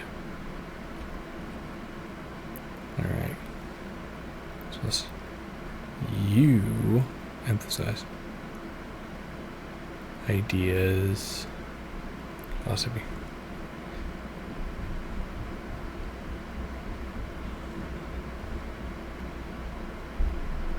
Freak. And I think because there'd be like, I'm going to go.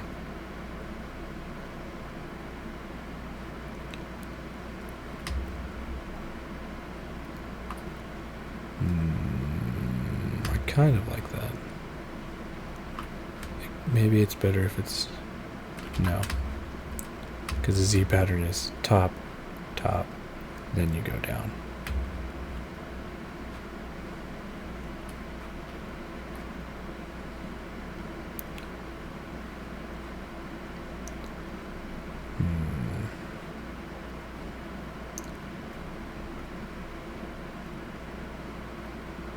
Why'd you change that side? Because the Z pattern. I like the idea of the reader going from the left and coming down here to the right, and then back to the left.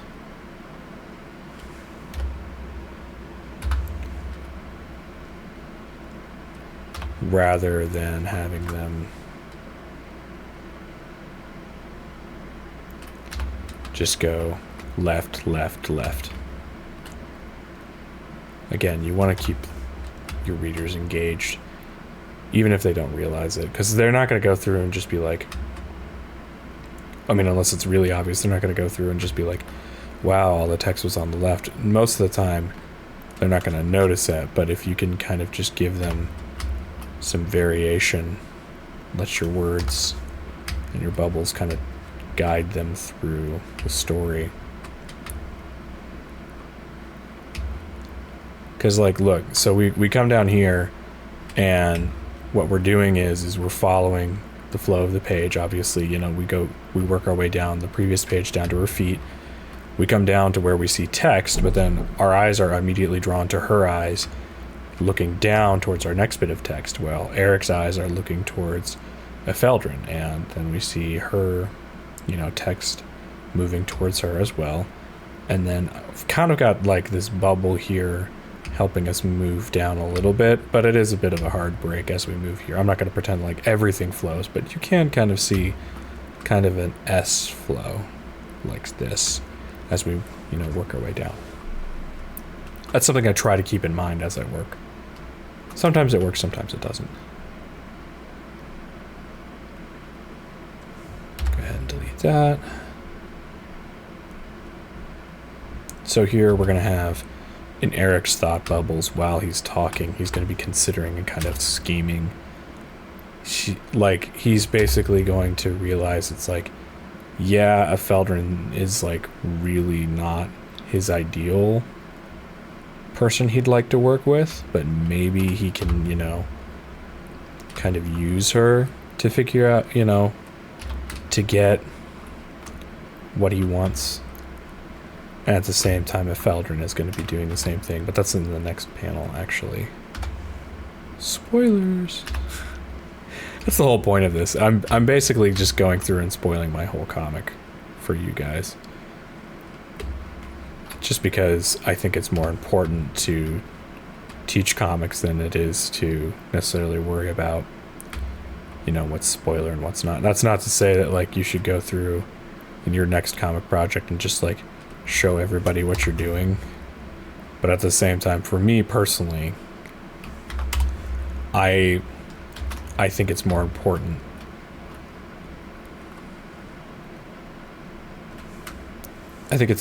that you guys see how this gets put together, especially if you've never put a comic together. It's easier for me to know this, having kind of done this before, and have to work and rework this process until I get to a part where I like it. So what I'm essentially trying to do is prevent you guys having to make 3 or 4 comics before you finally understand, oh, this is how this should work, or that's, you know, so. But I think the obsession with things being spoiler free nowadays shouldn't inhibit me from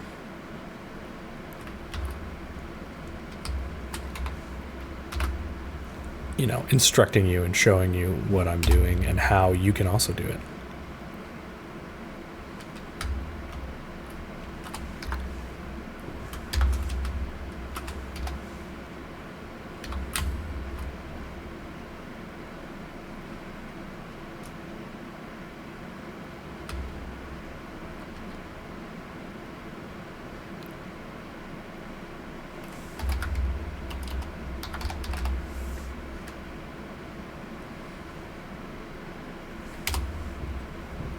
Some like changes to the wording.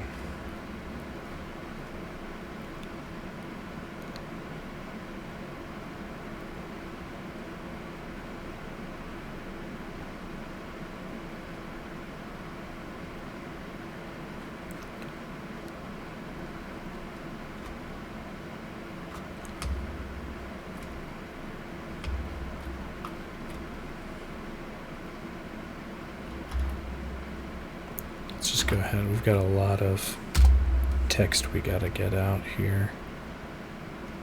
So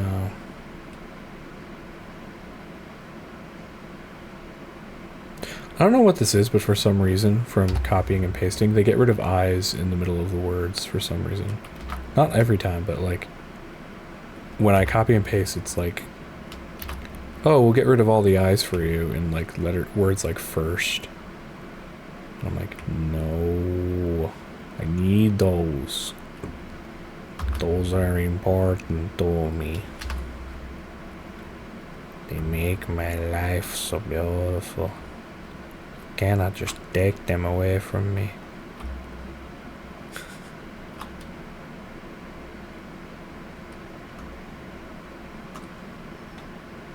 I don't know why Speedy Gonzalez's like slow cousin had to come in there and just be like, inform us about that, but he did.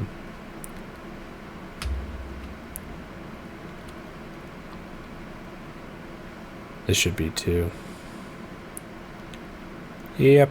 So we're gonna copy this, delete that, delete that. There we go.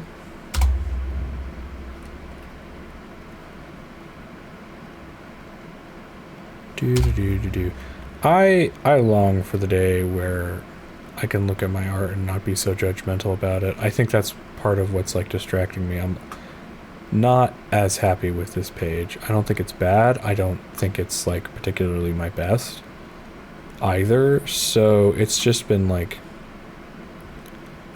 it's difficult sometimes to you know, look at that and know that I can't really go back. I just have to be happy with what I did.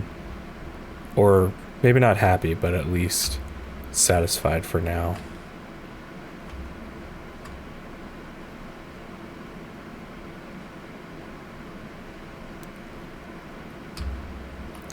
That's tough.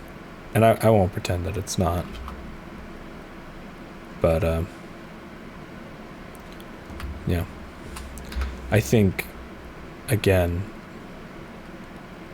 the reward I get for learning these lessons, rather than just trying to make myself look like a professional, you know, like at everything every time, except like not making myself look like a professional. That's not the right way of saying it. Learning the lesson of, you know, deadlines and finishing and producing comics, rather than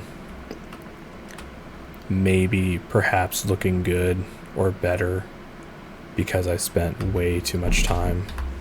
I think it's more important to learn that lesson for me right now.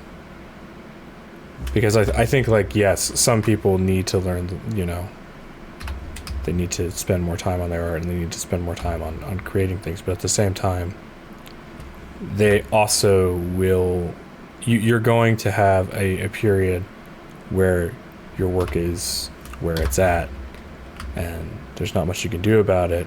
You need to focus on the other bits of the process, which, you know, that might just be learning how to finish a comic. For me, that's where I'm at. I need to learn how to get this comic out, and I need to learn how to, you know, work with this new system that I'm working with, you know, figuring out how web comics work and how they kind of are different. And that's something that, you know, for me, I have to be okay with.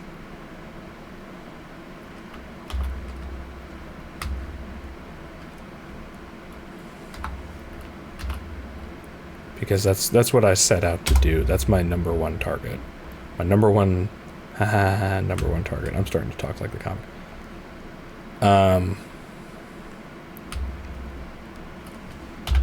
My number one thing was finish the comic, create an interesting piece that I can use to show people, you know, what I do, how I think, while also learning myself. And I think so far I've been pretty good about that.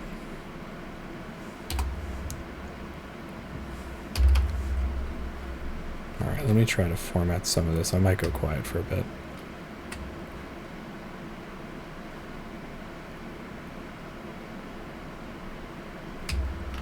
just make this like that.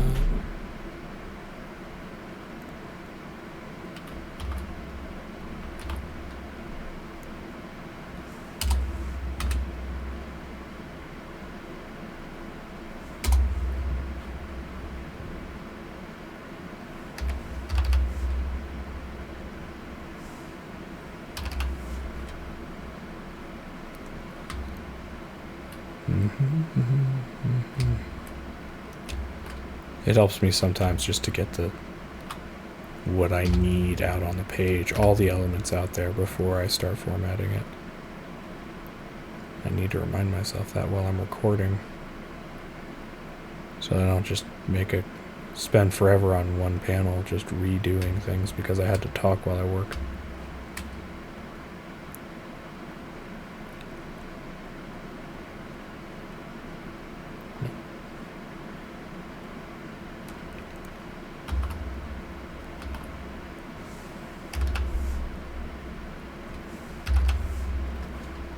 Wasn't that a movie, G.I. Joe Retaliation?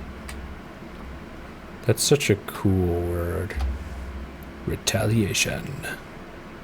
Especially for such a dumb movie. If I remember correctly, that's the one where they killed Duke. But they didn't kill him because they were trying to do like a sequel or like hint that he was alive. Just dumb. So dumb. Should have just made G.I. Joe movies that weren't trying to be, I don't know,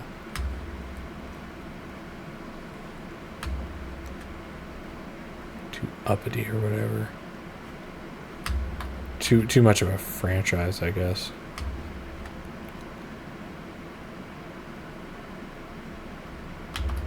Okay, so then her final word.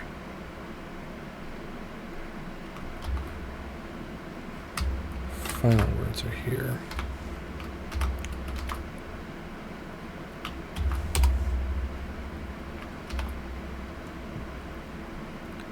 See? FND. It gets rid of the eyes randomly. I don't know.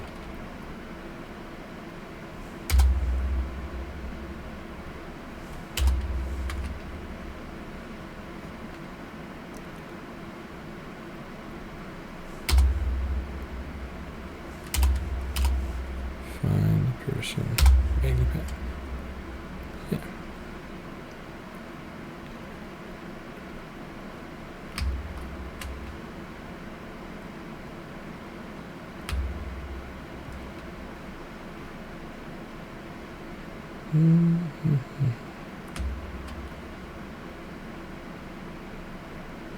Yeah, put this here.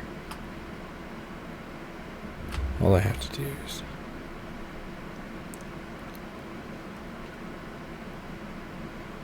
one of the things that I've noticed when I work on this, something I do sometimes to help me get ideas, is I will put bits of my story. What I mean by get ideas, something I used specifically, what I'm thinking of in this instance is I was looking for a elevator pitch that I could use verbally to tell people about DFD, and I was struggling with coming up with a concise way of describing it, so I typed out the long version of my summary of it into ChatGPT, and I was like, okay, how would you summarize this in like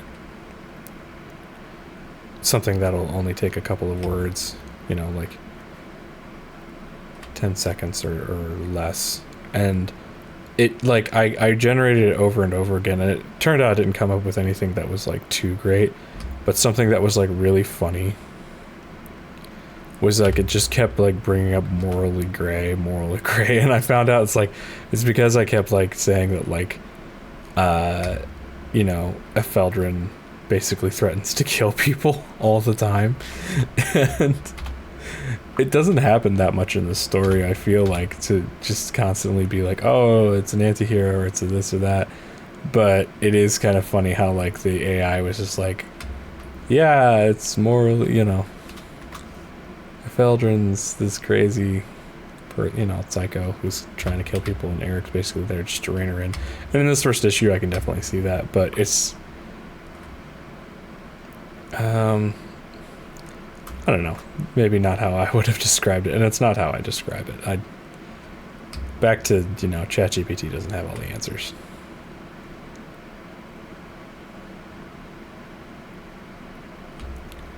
I've had people wonder since I made the scripting video what is and is not ChatGPT. Let me make this clear. This whole conversation was me. I think the where's the okay. So like that gave me time to retaliate is a version of what I wrote before. So what I had before was something that was like, that gave me time to strike at the,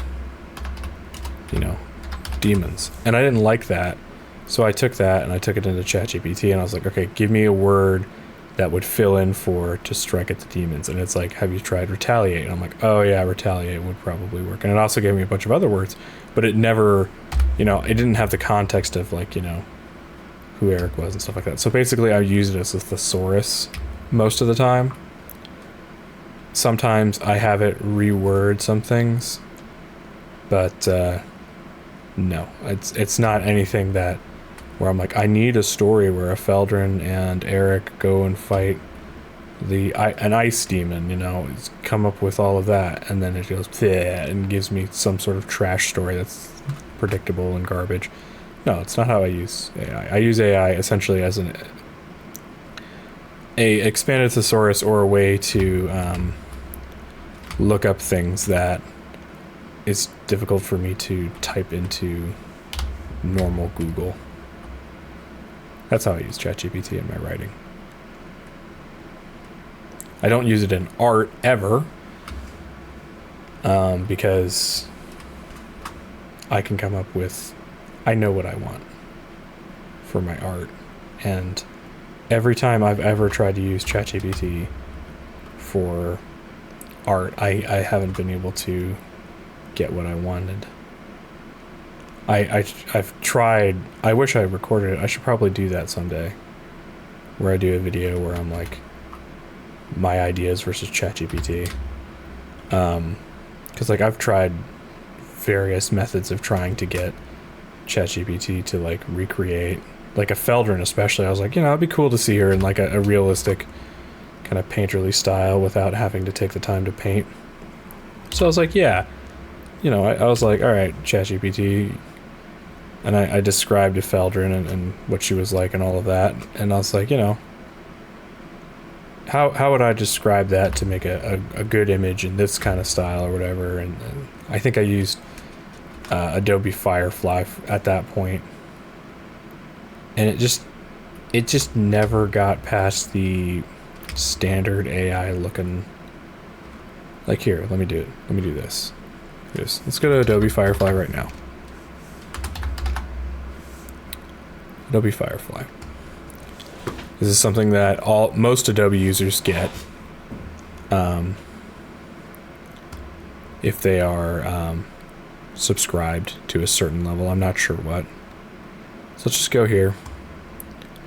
Describe the image you want. Can I? Nope, I can't drop anything in there. So let's describe the image I want. I want a Shadar Kai elf girl with long white hair and gray skin and blue eyes and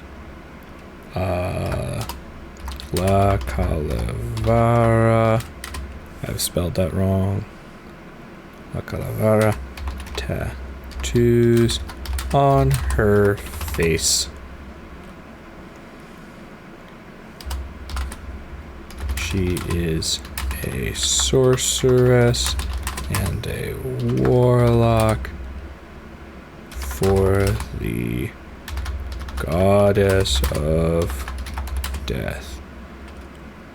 Make it in a comic book style with a full body illustration. Probably not how I should type this out, and the people that use AI art will comment on how crummy that looks, but let's go ahead and generate. Let's see what we get. Let's see what we get. Let's, you know, here we go. Na da da da da could. Okay. But you see what I'm saying. Look at this. And then let's go to like Pinterest. And then just look up AI elf girl. It's being really so. It looks the same. It looks so much the same every time. Like, it just... I can't... Like, they didn't even get her tattoos right, first of all. There's no tattoos. She's got 3 horns on this side and 1 horn on that side. And most importantly, her ears are not horizontal. Like, I get it, like, I could have spent more time trying to generate a prompt, but this is not what I want. And I know it because, like, in my head, like, even if I wasn't using a character that I already made, there's such better ways to come up with what you want and get it right the first time. And that's why, like, I'm a big sketcher. I sketch all the time. So for me, coming up with those ideas and concepting out those characters is super natural for me. But then, like, going to, like, AI and trying to do that is just, it's so obtuse, and it always looks the same, and you can't really get anything else that you know, from it other than what it's generated and what it will generate and what other AIs have generated, until eventually it's just the same sludge over and over again. I don't know. I don't hate on AI that much, but I feel like when it comes to, like, the art side of things, it's very obtuse. It's not that useful.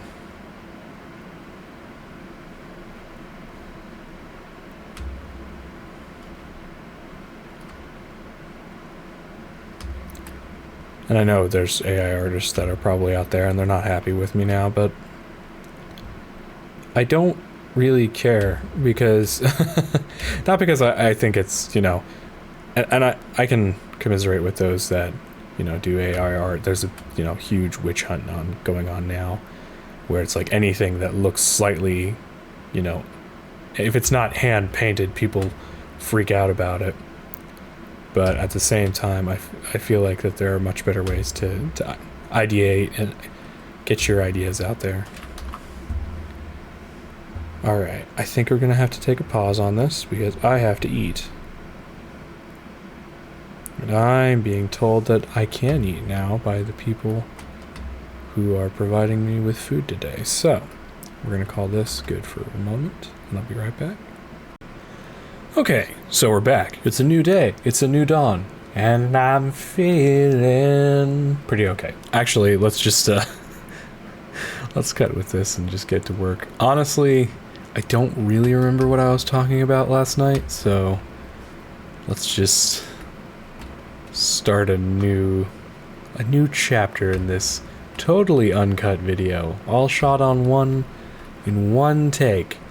No worries there at all. Ah, snap. I am noticing that I was getting kind of, like, bubble happy last night when I was looking at this. It's like a lot of, I feel like, extra bubbles, but I mean, there's not much that I can, like, do to improve that. I feel like that's how it should be, honestly. Let's see what this looks like. Another thing I noticed was I should probably talk more about what I'm doing and what I'm thinking as far as lettering goes, and less about whatever else I was talking about, so let's try that. So here, gonna emphasize mortal, going to emphasize packed because that's something that I want the reader to catch, you know, in this moment.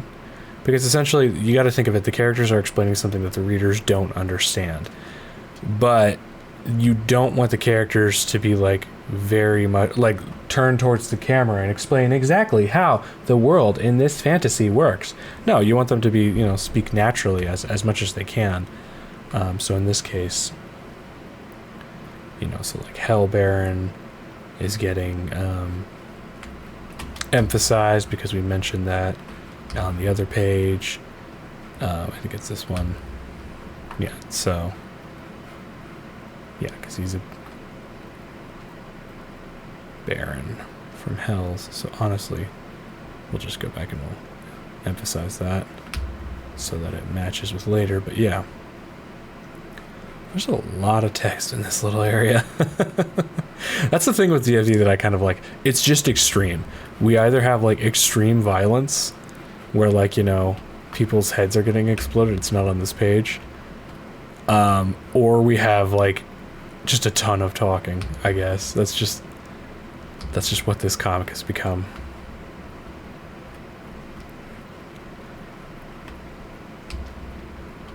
I wish this conversation was a little bit more parallel, but that's a writing problem.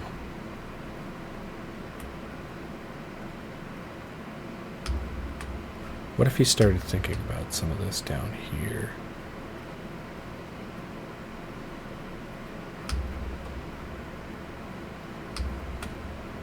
Yeah.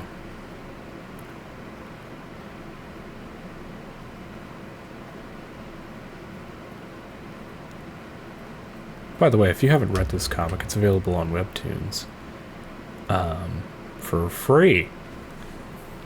Not that I'm sure there is a paid version of Webtoons. I just am not on that, obviously. Otherwise, I'd be spending probably a lot more time on this. But I think for me, for the time being, I don't know if I'll keep it free forever. Let me put it this way. The first 5 chapters that I'm writing for this video series will always be free. Unless, like, I publish it, and then you will have to purchase the book, I guess, but, yeah. I feel like there's lighting here that I'm missing. Maybe not. It's whatever. So we got all the way down to here, so that can go away. Noise. Going to murder someone, and you're telling a priest that. Nice.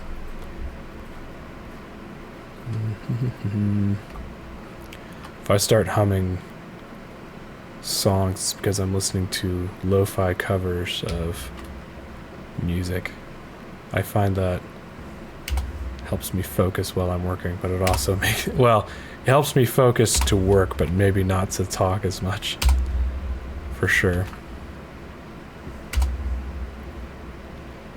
Alright. So there we go. That will fit that bubble a little bit better.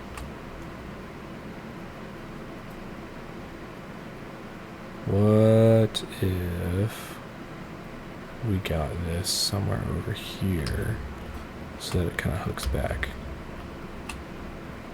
I don't know. Let's get all the text on here first, honestly. That'd be better.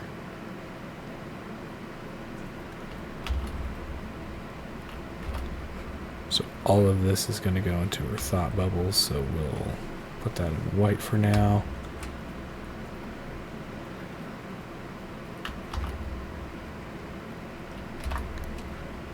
Nice. And then this goes into its own bubble. Nice. I think we're going to go, and I said this before, we're going to go to this panel here, because that'll be the end of a long monologue that Eric will be having.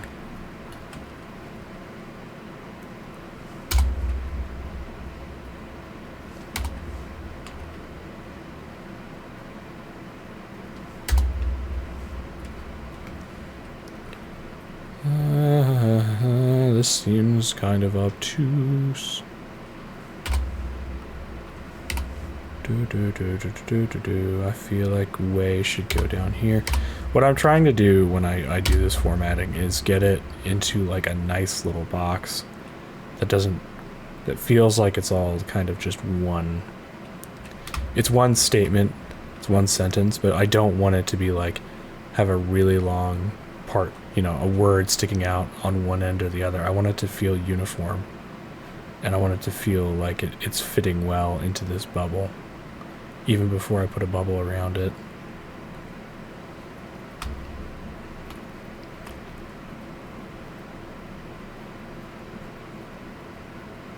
I feel like this is kind of telling about both of them in this scene, because you've got Efeldrin who's just like, yeah, I'll just go deal with the problem. I'll go kill this guy because that's what needs to happen. And in reality, she's not like... she's not absolutely murderous. She doesn't feel the need to kill everybody, obviously, that she runs into or that, you know, causes her any kind of inconvenience. But I will say, like, one of the things that, you know, Efeldrin, like, if she does run into a problem and it happens to be a person, you know, that's... you know, that's what's got to be done, and that's how, you know, she was raised in the underworld to deal with those problems. But Eric's kind of the foil character to that, where he still has this moral code of his. And when I designed both the characters, I wanted them to contrast each other, and in fact, I had, and this is probably pretty obvious because I feel like I've done Eric a great disservice in this comic, not just this chapter, just in general. And I feel like that's one of the things that I would rather, if I could redo, I would flesh out Eric's character apart from Efeldrin a bit more. But as it stands, he is pretty much, when I designed Efeldrin, I took all of those attributes and I wrote them out, and then I wrote the opposite of those attributes out so that I could see, okay, this is what I want for, you know, Eric, our other main character. And unfortunately, like, looking back on it, for me, it looks like he's like a side character. And I'm not saying that's a bad thing, I'm just saying, like, I don't know, I feel like he should be able to stand on his own a little bit more, and I wasn't able to write that as well as I liked.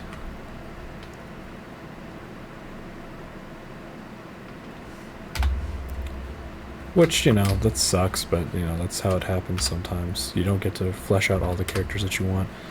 But I feel like for a character that's supposed to be one of the main characters, I wish I had a little bit more about him.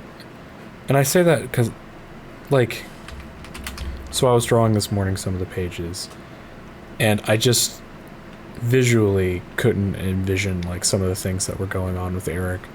And that really bugged me, because with Efeldrin, I'm not lost hardly as much as I am with Eric. And so, to me, it felt like kind of a failing on my behalf, or on my part, to the character, because it's like, I should have this figured out. I should know what my character is like in this scenario, but I don't.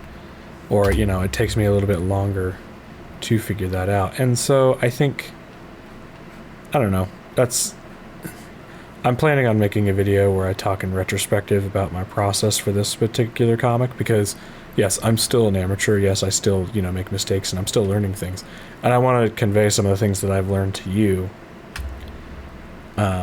in that video, and maybe share some of my experiences and some of the things that I still think, you know, work, or some of the things that maybe I would do differently.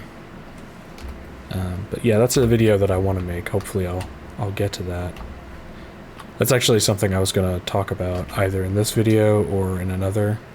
It'll probably turn into a short. So you heard it here first, folks, unless, well, not the way the algorithm works, but pretty much after this video gets done, I'm going to take a 2-month hiatus, just because I'm very much behind on my schedule. So I'm making this, and a week later this goes up, hopefully.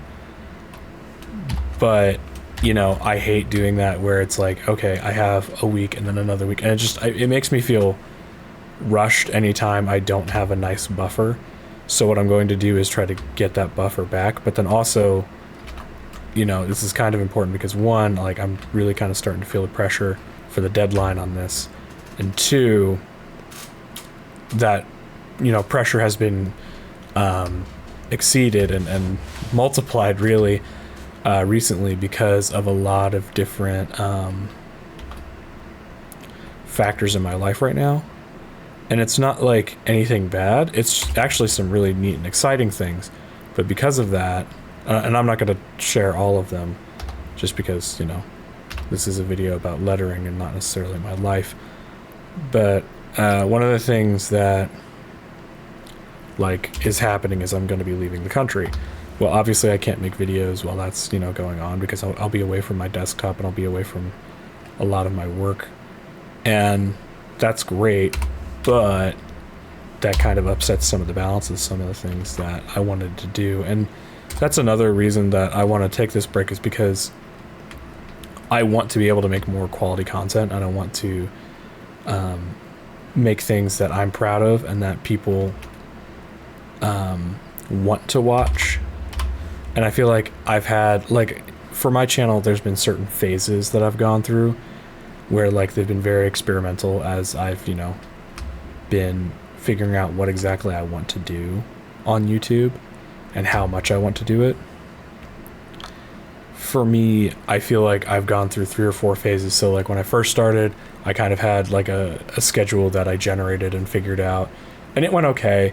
But it was, like, very low impact videos until, like, I stumbled across where I started talking about comic paneling, and then all of a sudden that video went crazy, and I was like, oh, well, this is a subject that I love talking about, and you know, people seem to like watching it, so we'll just do more of that. And then somewhere along the line, I started talking about, like I did Witchtober, and that was a large part of my channel, and something I did for you know, a whole month of making videos, and that helped me figure out my editing and a lot of the issues that I was having. I think it was at that point I figured out I was talking on the wrong side of this mic. I don't know if you guys knew that, but if you go back and you listen to the audio of my old videos, which is really embarrassing for me, but I am talking on the wrong side of this mic. I have it in cardio mode, and I'm talking basically into the butt of the mic, and I did that for almost a year. And it was super embarrassing and very stupid when I found out that, oh, no, I'm talking on the wrong side. So once I flipped the mic around, all my audio went up. And since then, I've been trying to reteach myself how to mix audio because I was doing it so wrong. So that phase of, like, you know, technical advance kind of moved forward. And now it feels like I'm going back and I'm going to move into a new phase of content upgrades. So it's like, you know, we had the technical upgrades, or we had we started with content upgrades where I was learning, you know, what to make videos of. Then I learned how to make videos with technical upgrades, aka talking to the mic in the right way.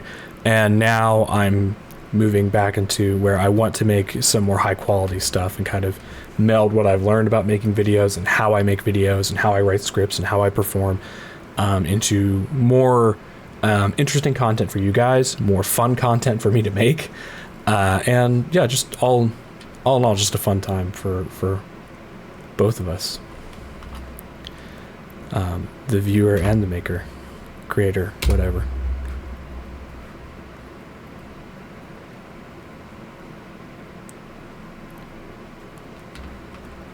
This is tough because I think one of the main things that people dislike about lettering is the fact that it covers up all their artwork. And I've learned that you can get rid of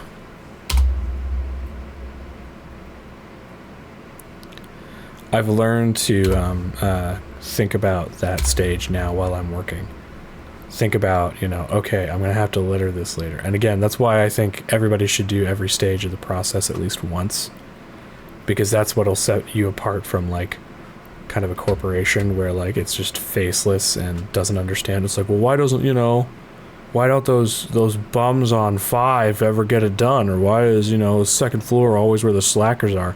And it's like, well, you're not familiar with that part of the process, so obviously there's something that you don't understand, and maybe the way that you're working is actually impeding them from doing their job. So, you know, figure it out for yourself. And it's like, you know, it's a small comic, so it shouldn't be, well, assuming your first comic probably should be a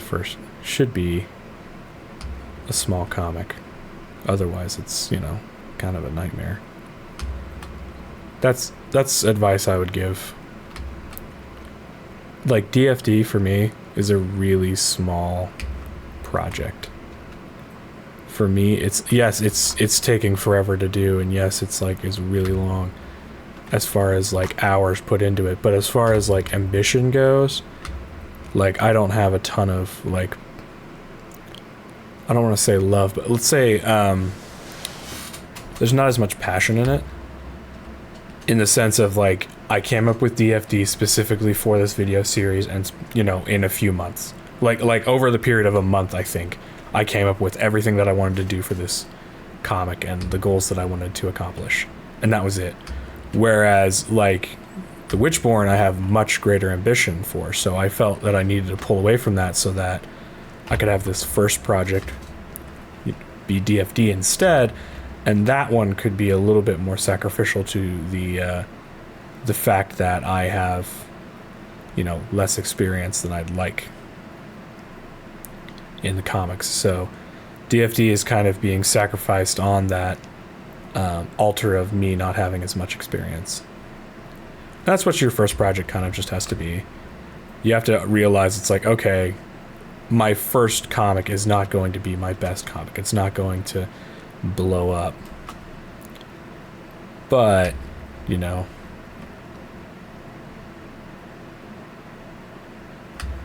I'm trying to decide if this is going to be 2 bubbles or not. But, sorry. That would be my advice, honestly, if you're starting in comics. Come up with a short idea, or even better, like, if you can collaborate with somebody to help you come up with a short idea, or find, like, an old script, or, like, rewrite a movie that was just poorly done. Like,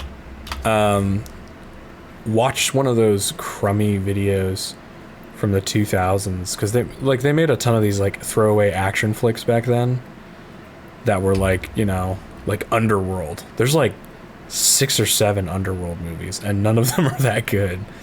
I'm sorry if you're an Underworld fan, but, like, you know, there's like simple things like where you can take that script, you can find it online and just be like, okay, we're gonna practice adapting this. You know, if you feel confident in your writing, or maybe you don't want to focus on writing, you just want to focus on your process for making comics, yeah, steal like the script from Underworld or some other movie that, you know, maybe has an interesting concept for you to work on for a little bit, but, you know, just not something that is like your dream project. Because if you do your dream project first, it could be, you know, years before you actually get it the way that you want to. So try to get that experience elsewhere if you can. I had I watched, I guess I should say, a video recently that was actually pretty cool. It was about the artist for Black Sad, which is a very pretty comic. I haven't read all of it. I read the first volume and I think the second volume. And, like, that artist, you know, he was very fortunate in the sense that, like, one of his first comics became like this huge success in Spain and pretty much throughout the world. I forget who it was. I think it was published by a French comic publisher. So, you know, he was very fortunate that, like, the first comic that he really started doing, but was, you know, essentially his dream comic.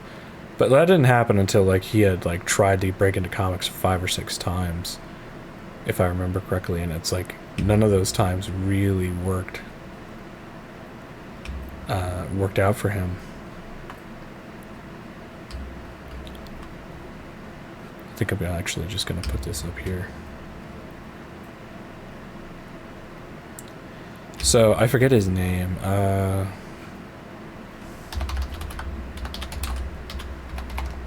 Black Sad artist. Yeah.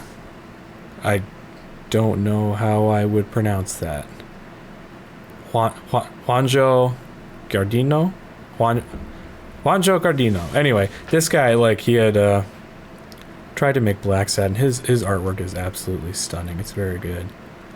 He watercolors his whole painting, his whole comic, and it's stunning to me how much time he will spend in that and how well he crafts his work. He used to be an animator for Disney, and he was like learning the 2D animation stuff. Oh my goodness, did he do Freak on the Leash? Did he? If he did that, that's like another, that's another, yeah, why don't you look at his Freak of the Week music? Yeah, he was the lead animator for Freak of the Week, which is an amazing music video. You should definitely go check that out, by the way, by Freak Kitchen. Freak of the Week, right here on when I like lilt my words at the end, it makes me feel like I'm on the radio. Anyway, Juanjo Gardino, amazing work, but it took him years to get to the point where he was finally able to do his, publish his first comic and have that comic be like the one that he really wanted to do and the one that was kind of like his dream.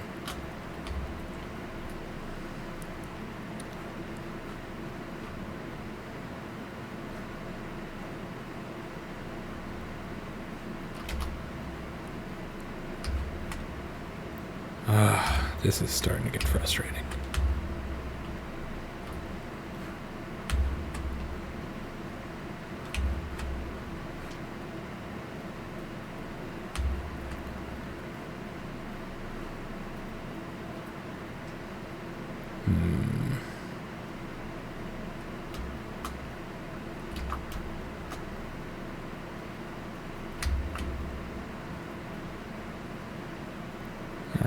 That's a little bit better. I could make this a little bit longer here.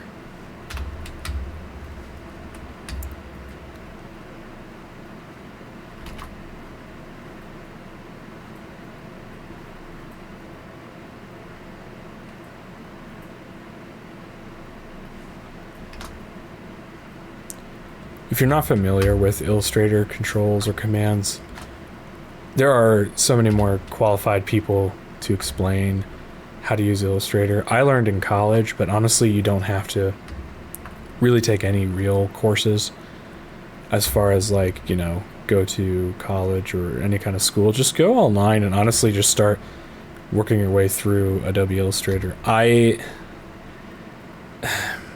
hate like recommending, oops.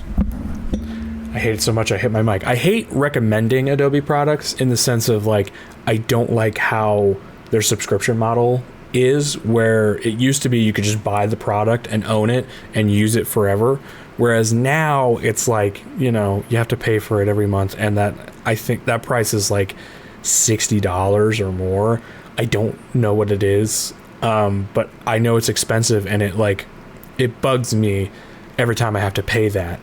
And every time it's like, I use it enough to where it's worth it to me. But I know a lot of people where it's just like, I talk to them about how I work and they're like, well, what program do you use? And I'm like, well, you can use any program, but it's like, honestly, this is the professional standard. So they're going to monopolize that and do put whatever price they want on it. But it's, it is a product that is fairly easy to use once you figure out the basics, and the basics are just everywhere online, and that's something that I feel like that is a definite plus as opposed to using other products to do this kind of thing. Because it's like, yes, you can do word bubble stuff in Clip Studio Paint, and I actually have a pretty good tool for that. I've just never gotten used to how their text system works, and I don't love it. And because I don't love it, I would much rather use a product I'm familiar with than try to struggle to figure out another one. So it's like here, let me just do... Yeah. Oh, snap. Did I just make a whole nother comic? No. Cancel. It's going to make a whole nother comic now. I just wanted one page. But here, if we go over here, I think it's... this? Nope, it's this. Alright, sweet. So you can make, like, your comic bubbles fairly easy. You can go in here and you can change how big you want these to be. And they even have, like, a little bit of... let's see. I think there's different methods of how you can combine these bubbles and whatnot. And they even have, like, the balloon tails, which is really handy. If I can actually get that a little bit bigger. And that's, like, not bad. This is a bad example of, like, how this works. Hold on. Let me turn that up. Yeah. So, like, they've got, like, some nice shortcuts. So you see it automatically merges the shape. But that's about where it ends for me as far as, like, advantages goes, as opposed to working over here in Illustrator. And people will argue with me with that because they know better and they know more. But I gotta say, I do like how this works, and I do like the flexibility that I have much more.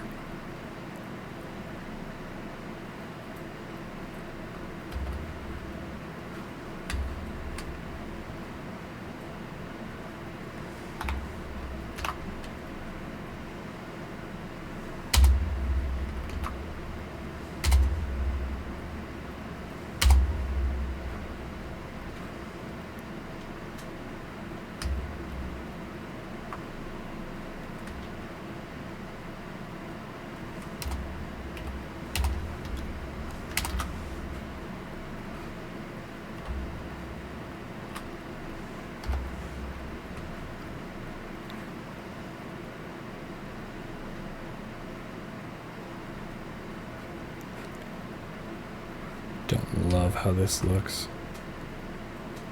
If I could get it on like two lines, that would be preferable.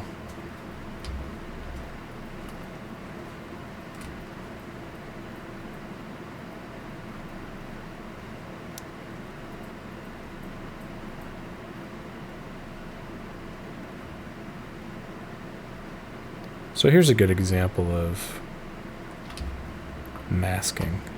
So I want these two to be connected, but I want her ear to go through it.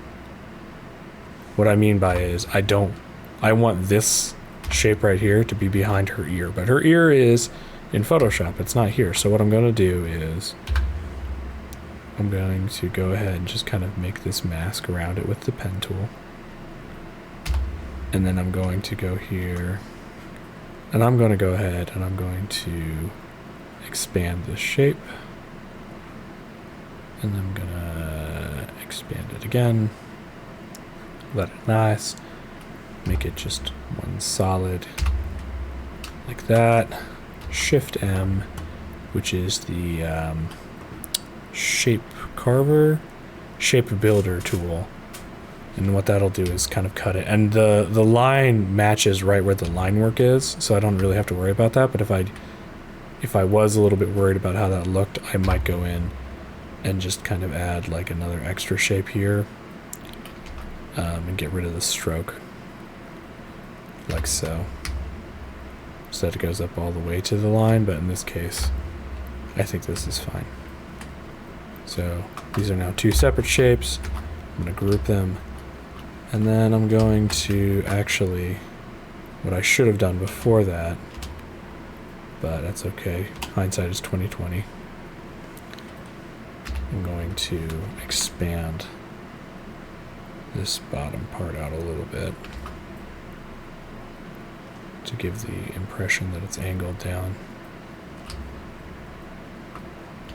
Actually, you know what? Let me just do this over again so that it looks the way that I want it to, and then I'll cut it. So again, here we go. Just following the line work that I have. Going ahead, making this just one shape. I don't need the stroke right now. Getting rid of all of those shapes. Alright. Alright. There we go.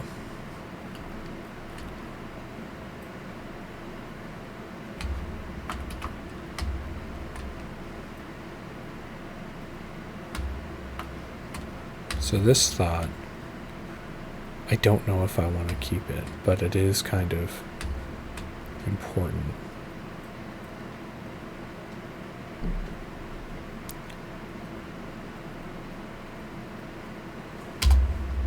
Let's see if I can make this a little bit better. A little better looking.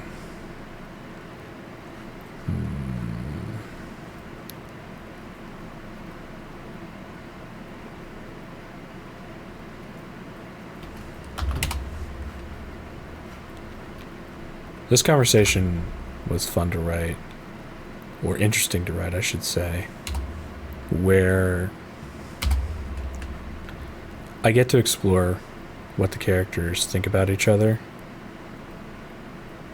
in the context of they both want to use each other.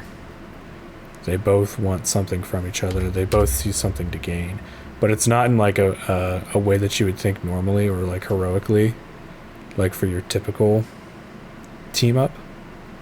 Both of them are just like, this person has what I want, or at least was maybe something that I could use to get what I want.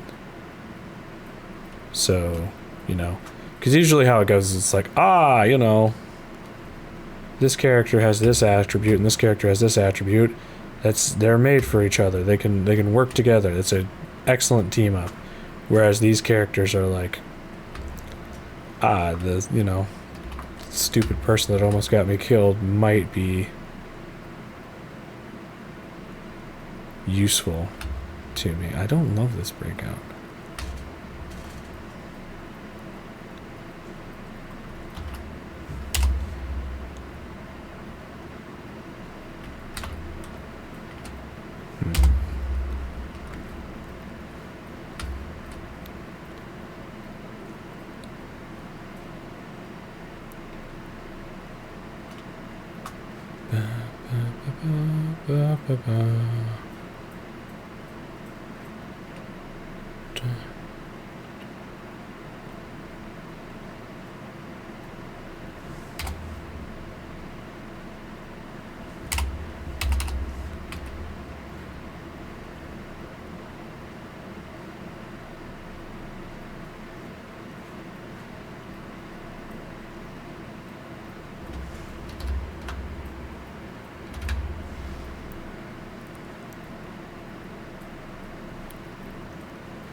It's not bad.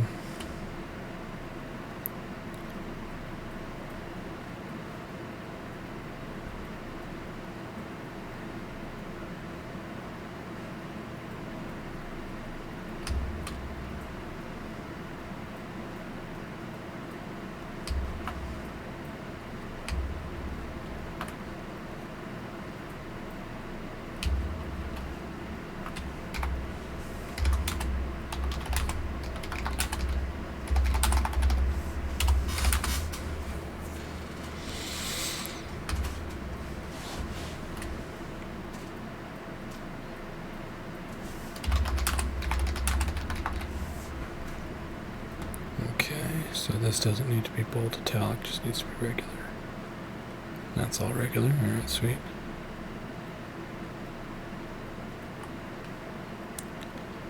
Sweet, so we're going to have one bubble here, because these are going to be identical thoughts that they have, because they're basically thinking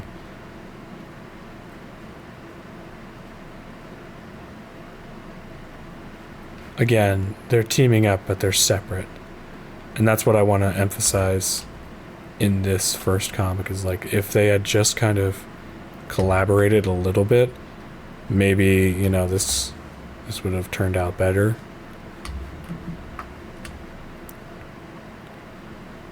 But yeah.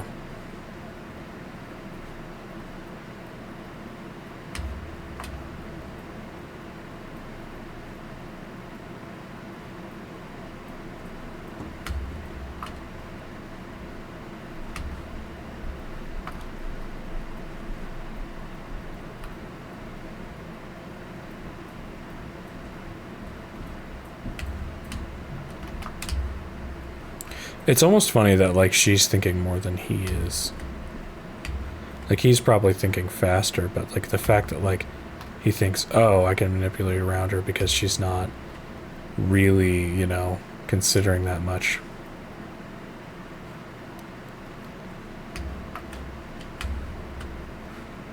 When in reality, though... Oh, pardon me. Yeah, so as I was saying... I don't remember what I was saying.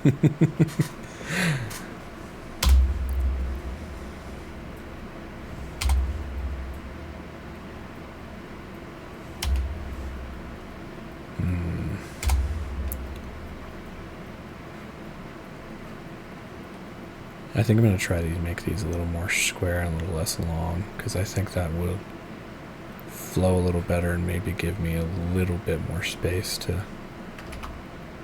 figure this out.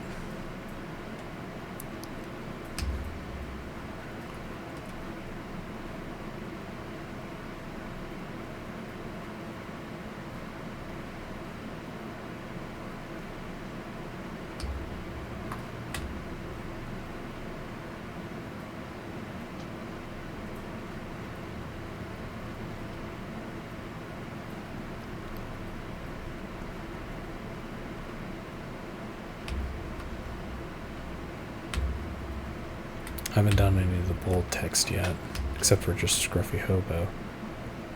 But a lot of this balance that I'm doing within these borders, like making sure that like all of this is even and whatnot, like some of it's the align tool, like you'll see me use, but a lot of other times I'm just like eyeballing it. And if it looks fine, then I'll just leave it, but other times. And that's something that I picked up from school. I had a teacher that told me essentially, like, we had an assignment where you were supposed to measure with a stick, like a measuring stick that they gave us. Like it was basically just like a skewer, and you're supposed to take that and be able to, you know, measure like, you know, you learn in art school. And I had done that for the base measurements, but I just kind of went from there, and I didn't guess the measurements, I just eyeballed the other measurements. And the teacher kind of like had noticed that and came over to, you know, check and basically give me the spiel. Okay, well, see, this is why we measure. But all of my eyeballed measurements were basically spot on, and they were like, okay, so yes, you're right, but don't do that again. Like, you know, don't get cocky. And I was like, okay. And like ever since then, like I've kind of been a little cocky about it, because like I can generally get it pretty close. Generally, I won't say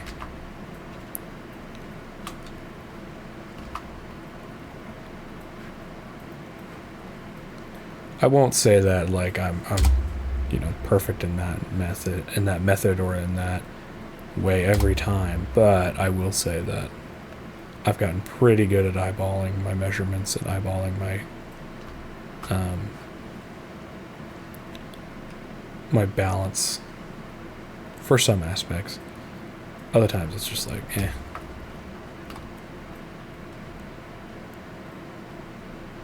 I don't love this break. I like the look of it.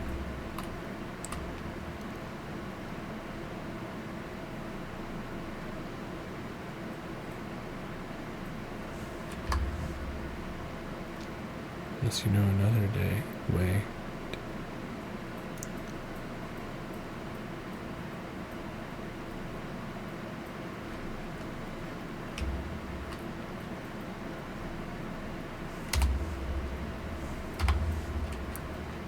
Because you can see this, like, if you're just reading this, you're reading this separate from this, whereas this is just one large area. So I think what I'm going to do, I'm going to take this over here, make another copy, and try to break this down a little bit further into just a more round shape. Like so. So it doesn't take up as much space in that area. Horizontally, but maybe we can take some vertically. That's not that bad.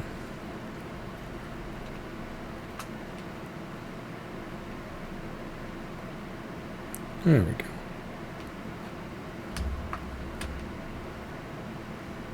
One of the things that Bad Ink Studios has taught me from watching their videos online is, you know, the importance of balance and the importance of breaking up certain parts of the text and certain ways that the text is formatted to, you know, convey exactly how the speaker is actually saying things.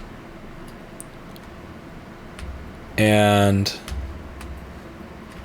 something that, you know, they talk about a lot also on there is like hand lettering the comics, or the letters in comics. And I gotta say, as cool as that looks and as awesome as they do it, I can't even begin to imagine trying to do that. Especially, my handwriting is awful. And I understand, like, if you did that, your handwriting would get better. Your, you know, line work would get better because you would be, you know, focusing on your penmanship and such like that. But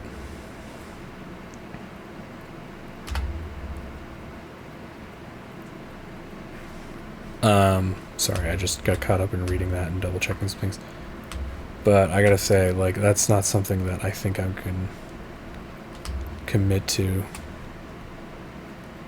This was not in this comic. We'll see. Maybe someday I'll try that out, but I don't know. Bad Ink Studios, if you're watching this, I don't think I can follow in your footsteps as far as that's concerned. As far as traditional lettering, and they've got their own comic.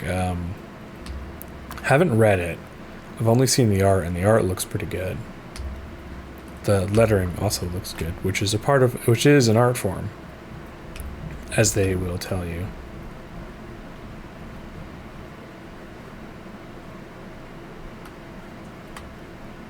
I actually don't mind that.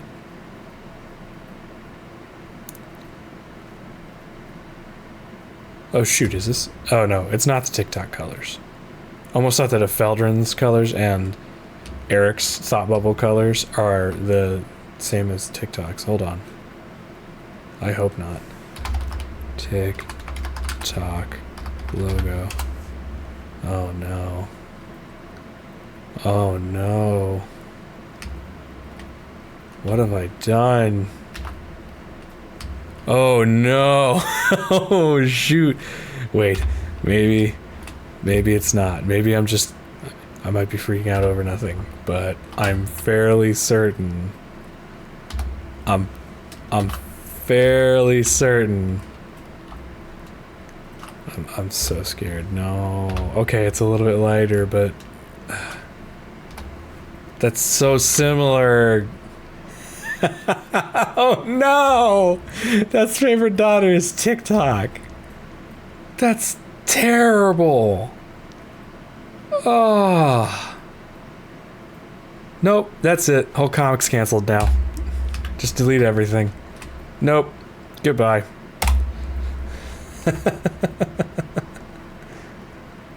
Say goodnight.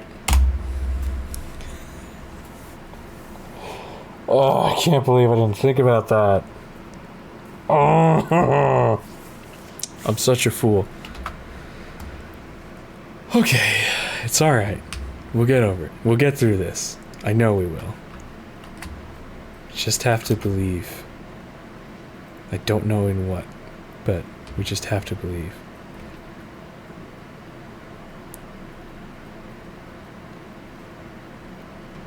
I think this is going to be a vertical. Or just that. That's not bad.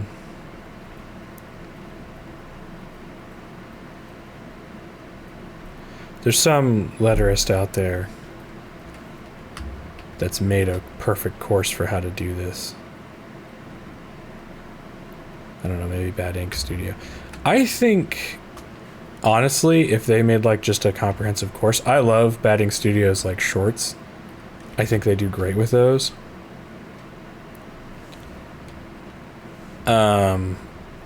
But I do, and I understand why they make short form content, because in this world, that's just the way to work in this, for this audience that has become incredibly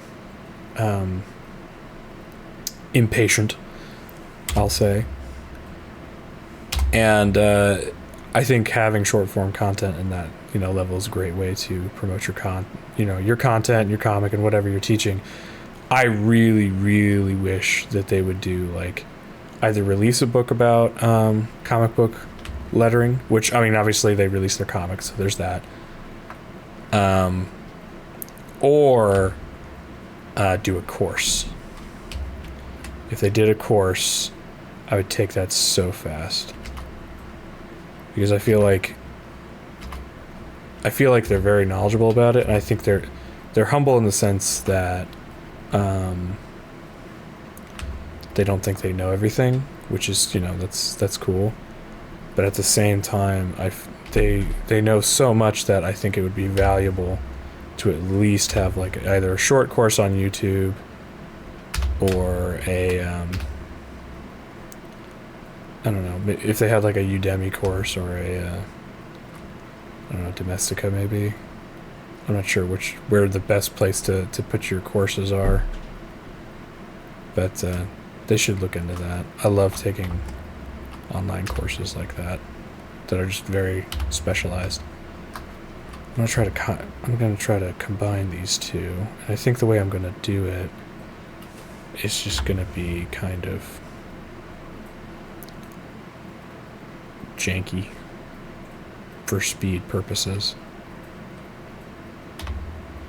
I used to think that everything I did in the comic had, in general, everything I had to do had to be like 100% absolutely perfect all the way through. Every part of it was going to be,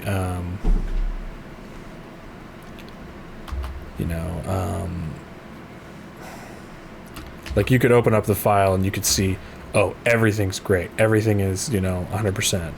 There's no weird jank in here. But if you pry open the files to any project, and I mean any project, you're gonna find some jank.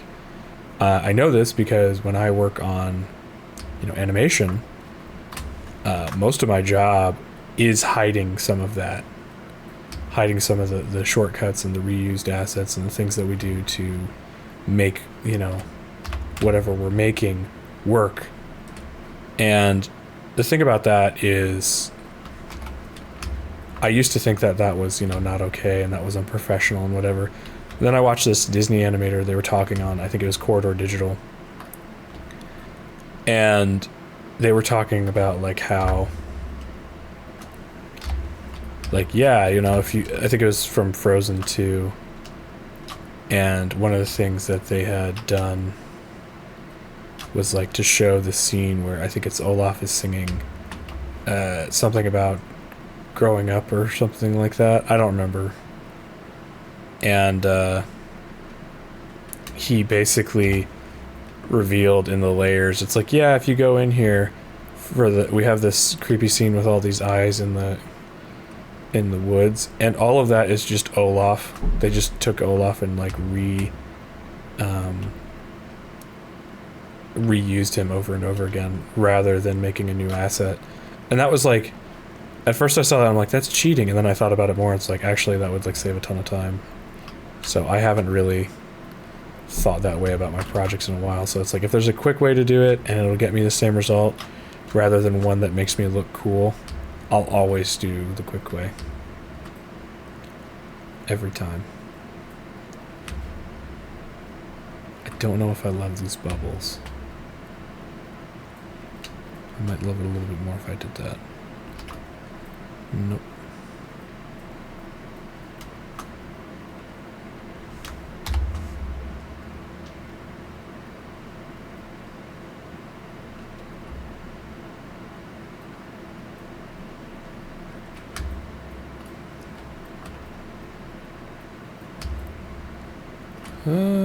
I don't know. I don't know if that breaks the consistency in a good way. Nah, I don't think I like that. Alright, we're getting rid of the bubbles.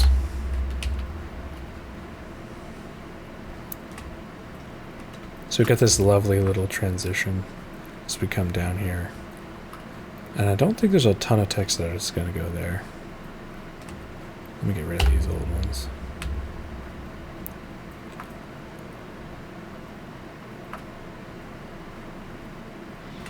Let me go ahead. Tell you what, I'm going to skip bolding some of this text out and just keep moving forward. And if I have time, I'll come back and I'll do it. And if I don't, I'll do it off screen. Because I want to try to get through this next bit fairly quickly. Alright, so now we need to go ahead and we need to get the next bit.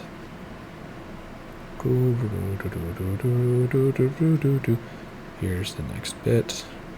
All the way down to here. Perfect. I'm listening, like I said, to lo-fi right now, and I keep hearing Teardrop by Massive Attack. And I think it's because Dan Avidan has released with the Super Guitar Bros a cover of that on the Game Grumps channel, and it's so good. I'm not sponsored or anything, and I'm not like trying to promote them, but like I do love that song, and I think Dan Avidan and the Super Guitar Bros have done a fantastic job on that and several other covers that they've done in the past. So I would say definitely go check it out, especially if you like the original song by Massive Attack. I didn't know I liked Massive Attack until basically I was listening to, or I was watching the Matrix, and in the background in the opening scene, Neo is, on the desk and he's got headphones on, he's sleeping, and I think it's Dissolved Girl is playing by Massive Attack. I'll go Matrix, Neo. What is listening to? Dissolved Girl by Massive Attack. So that was a pretty cool moment, because when I went to look up that song, I found out that I knew the album actually pretty well, because I used to listen to a ton of music just without really comprehending the people behind it and how they made their music and what they did and maybe what they were trying to do as artists. So I actually looked them up and listened to that album and a couple of other songs, and I was like, oh, I've heard this like a lot before. And that's something that like I really want to stress when I'm working, or when I'm using things that, when I'm referencing things, or when I'm using things that belong to other people. I want to make sure that those people, get their the credit that's due. Not, so much to cover my butt as far as copyright goes, but in a sense that, to make it easier for people who are looking maybe for that song, or for people that are maybe looking to get a little bit more out of the music that they're listening to, other than just whatever TikTok throws up there as a song, or whatever becomes a trend next. Because that's what annoys me about, I think, the most about music today, is that it's everywhere and nobody knows any of it. Nobody knows the words, or the artist or the title to any song nowadays. They're just like, oh, that was this trend or that was that trend. And it bugs me because, you know, these people have worked hard and this music is good and you enjoy this music, but you won't, you know, take the time to look it up. You won't take the time to check out the artist. And I've never understood that.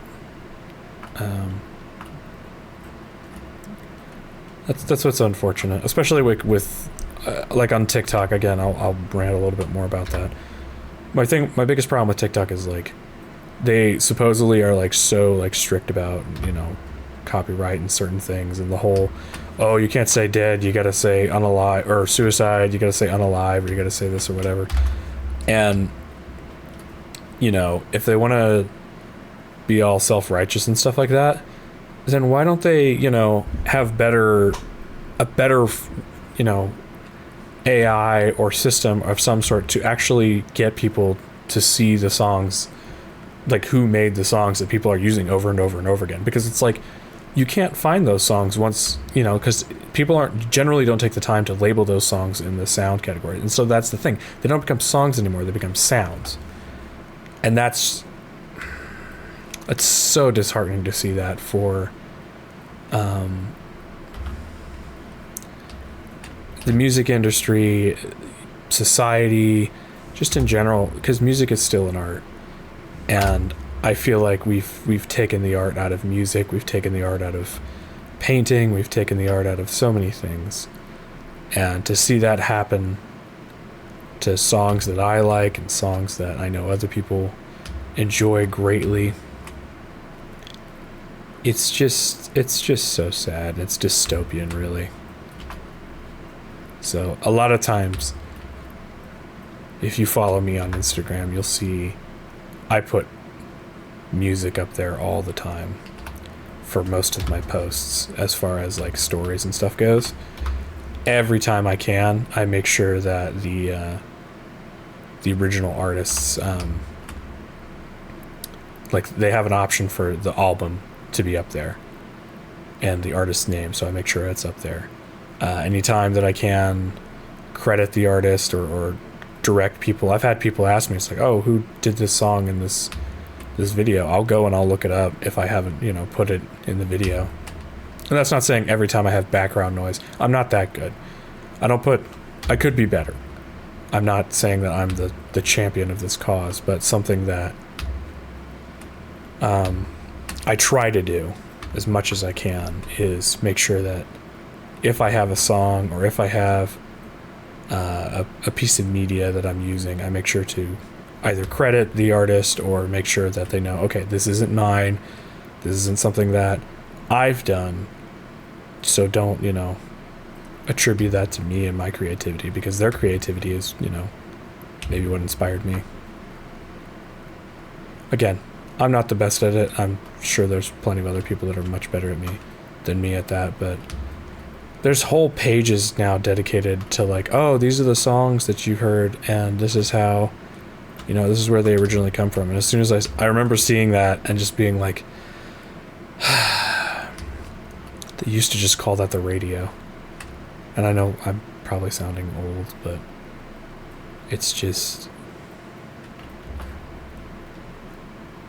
I grew up, you know, listening to the radio, and I didn't really think too much about, you know, like who was playing the music or what. I grew up in the era where digital was starting to show up.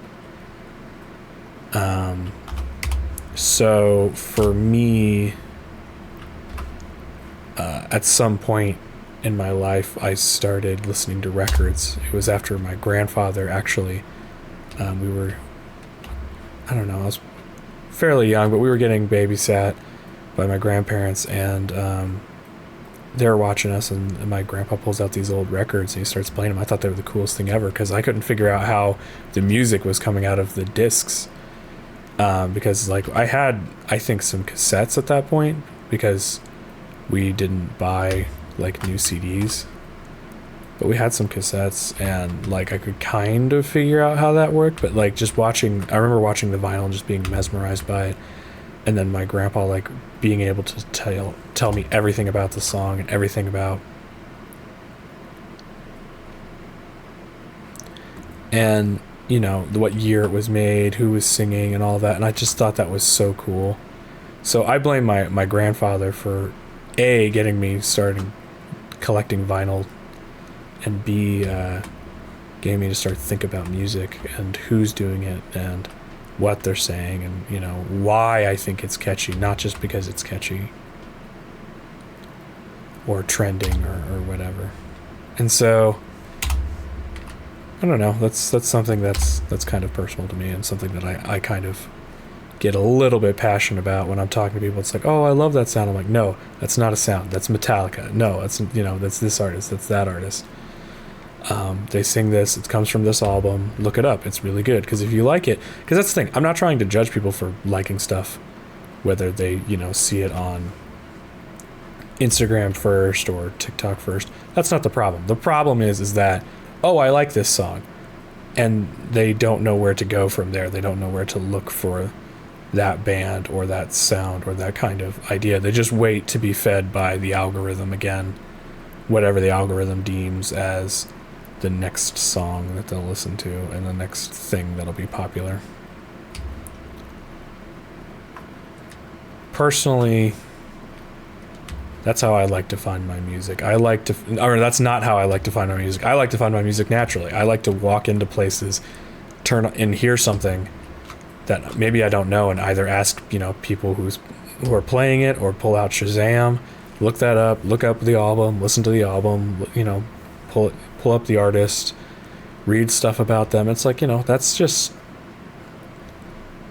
to me, that's such a fun and natural way to find music, because then you can find other people that maybe know bits of that song but never were able to locate the original.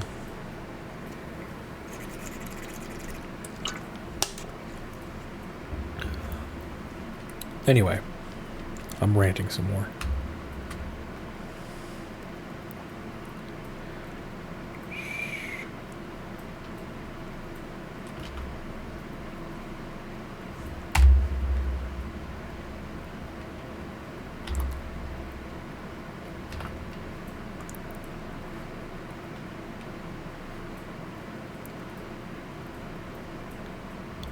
Let's get all of these thoughts out here.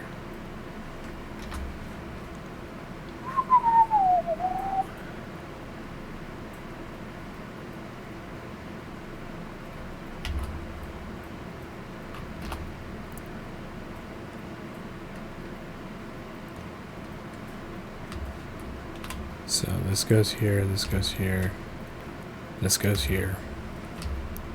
All of these are going to be captions, so all of them need to be white text because they're going to be on a dark background.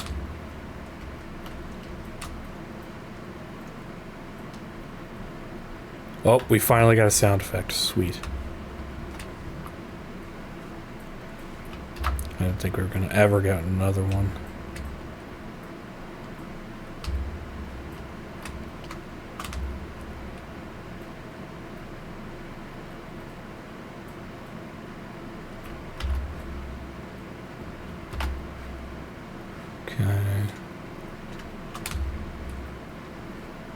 Let's just highlight both of these in white. And this is on the wrong... No, it's on the right layer.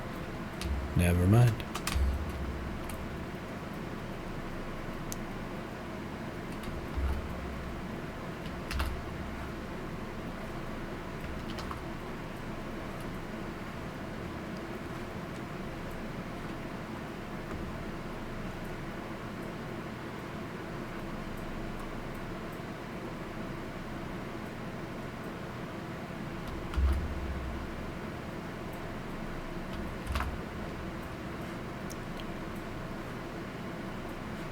Nice. Okay. We can do this. I believe in us.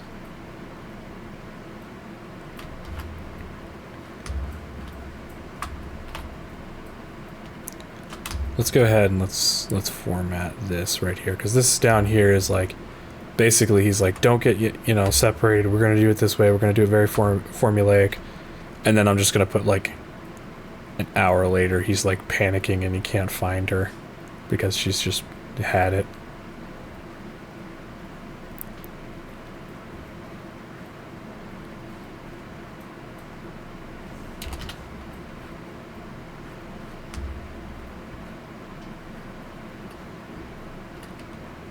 Don't love the Alfarn today.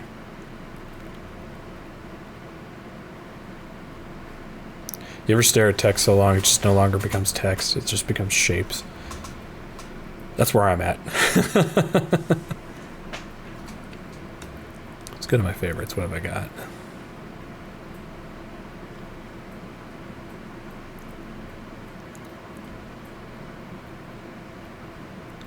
What if I put 1 hour later?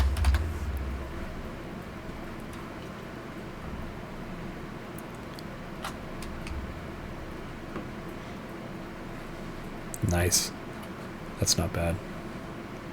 This is like a pleasing transition. Like the color and the whatnot.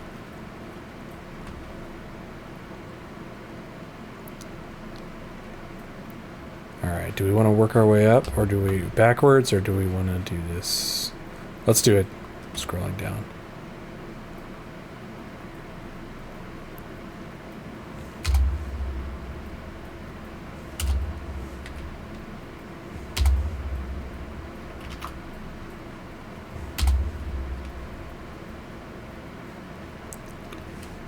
So, here we go. Just about finished.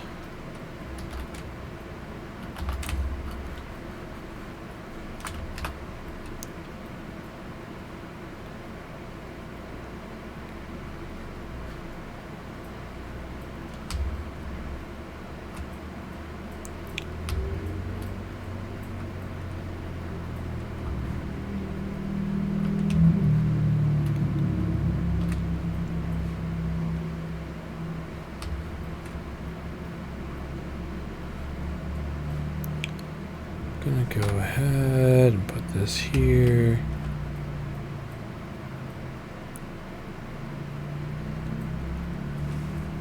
Can I just select it? There we go.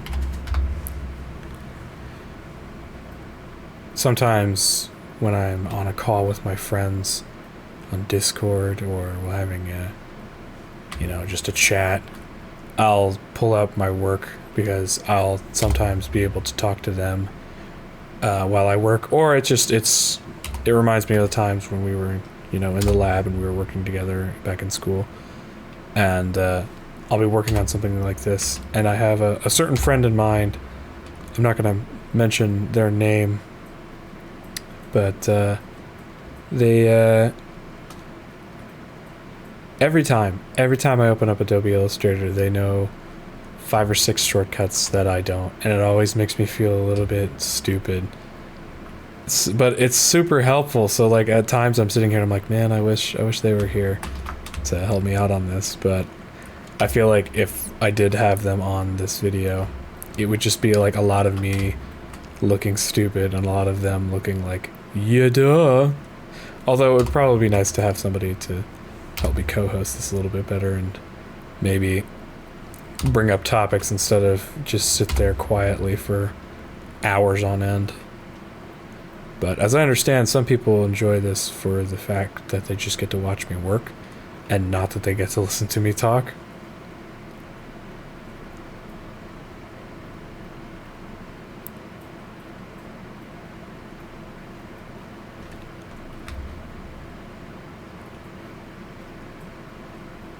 Basically, this exchange is the quintessential, oh, we go into a new town D&D experience. Okay, so we go into a town, we have a goal, okay, but like the planner of the group is like, well, we need to do this, we need to do that, we need to do the other thing, and it's like some of the players are, like Eric, and some of the players are Feldern in this. For me, I'm definitely a Feldern when it comes to this kind of planning. If I can't get past the tedium of it all, and it's just like, it's super boring to me when we sit there and plan out for hours and it just goes to crap every time. And I don't think it's like, you know, I'm not obviously as impatient as a Feldrin. I don't just run off to do something else while they're doing that.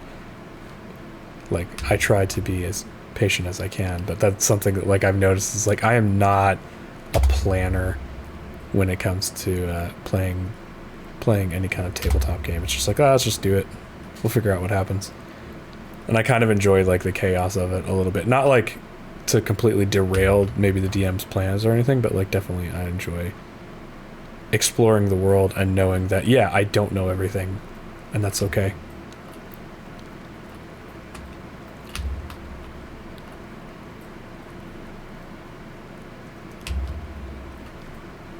So that's kind of like what I was thinking. As far as like in this scene, I was just like, ah, yes, this would be a great way to kind of channel some of that energy.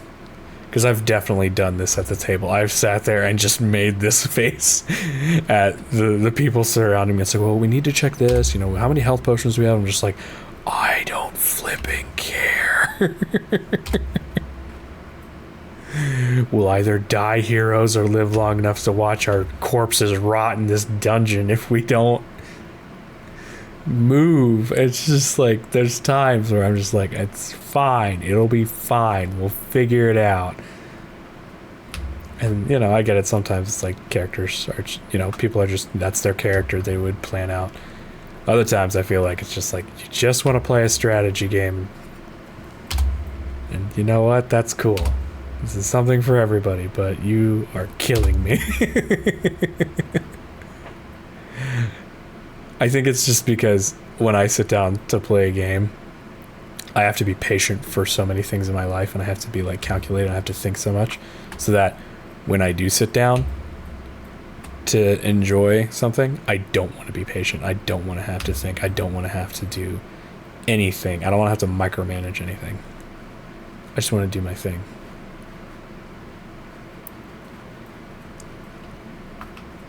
Alright, let's figure out how we're going to do this.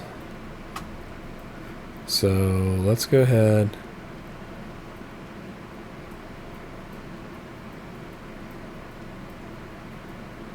I kind of like that.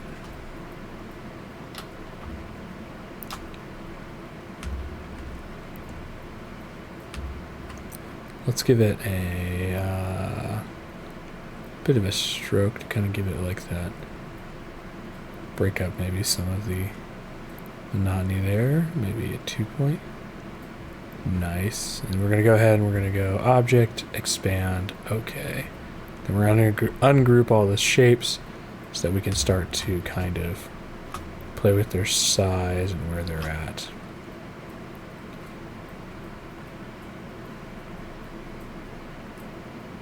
I always like having the biggest changes in size and shape with the O's. I feel like they just lend themselves to being more expressive than any of the rest of the letters.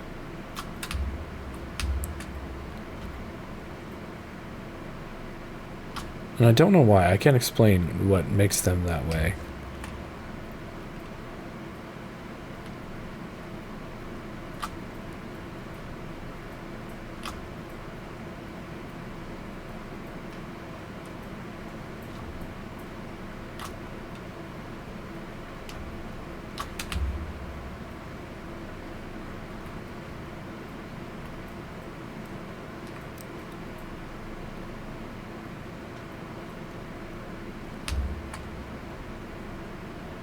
Basically want to give the illusion that this text is kind of bubbling up from her.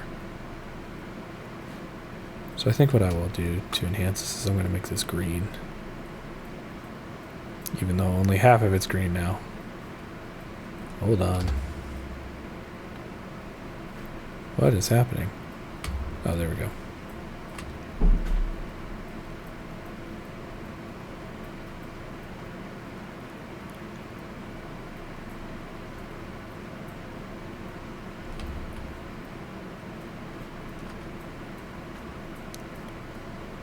So you're kind of working with onomatopoeia when you're working with sound effects. in my experience, which is incredibly limited, so take this with a grain of salt, but in my experience, you want to kind of make the motion of the sound when you do the sound effects. So in this case, it's coming up, so it's kind of like this gurgling, bubbling kind of annoying sound.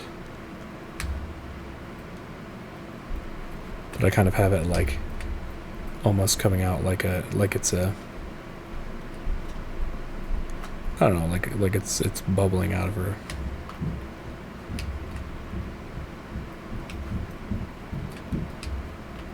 Nice.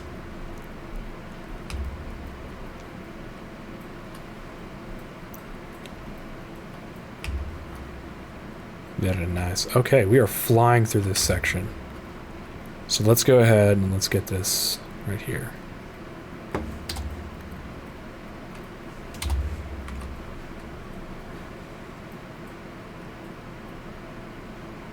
So Eric's just going on and on about this stuff.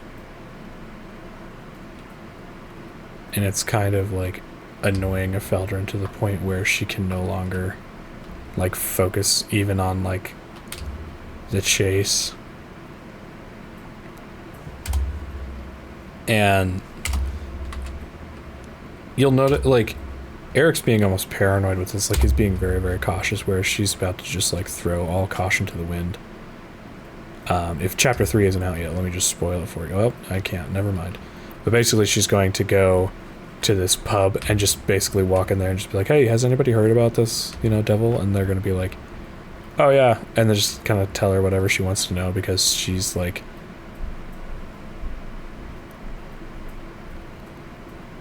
she's like fun and exciting, and like, you know, she's not coming in all, you know, she's kind of like a party girl. She's going in and she's like, hey, what's up? Pass the booze. Let's get let's get this party started. I'm sure that's how all parties are. Pass the booze, my good man. I would like your finest alcoholic booze for my enjoyment. You can tell I don't drink. Actually, let me break up this text a little bit more for a little bit of comedic effect.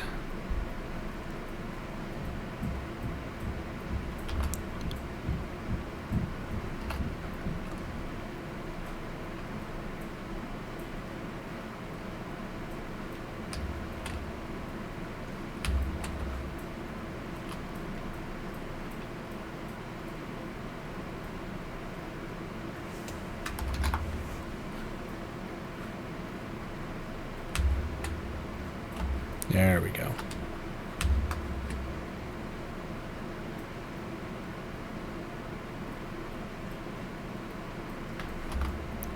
I like how silver Efeldrin looks in this. Like, I think it's just the lighting, the way that I have it. And obviously her skin tone always kind of makes her look a little bit silver. I mean, she's, you know, a gray skinned person, but at the same time, I think it's cool how the lighting in the scene, like with the purples and such, complement that, and her tattoos and whatnot.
So this gets bolded and italicized, and yeah, I think that's honestly not that bad. I might do a little bit more tweaking here and there.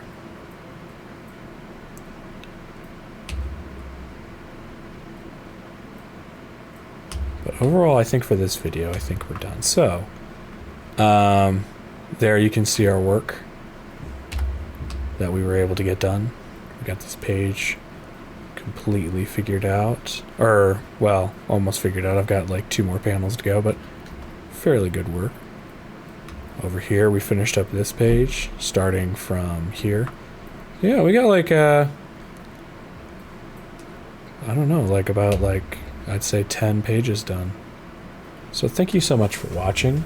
I hope you enjoyed this, and I hope that you watch maybe some of the other long-form content that I've made. I enjoy making this, and I hope that you enjoy watching it. Make sure to like and subscribe, because I'll be making more of it very soon after I take a little bit of a break, because I have more fun content that I want to make, and more fun videos and things that I want to try. But unfortunately, that takes time, and time is something that I don't have, so I'm going to have to take a little pause. But until then, thank you so much for watching. Make sure to go out there and make something awesome, and I'll see you next time.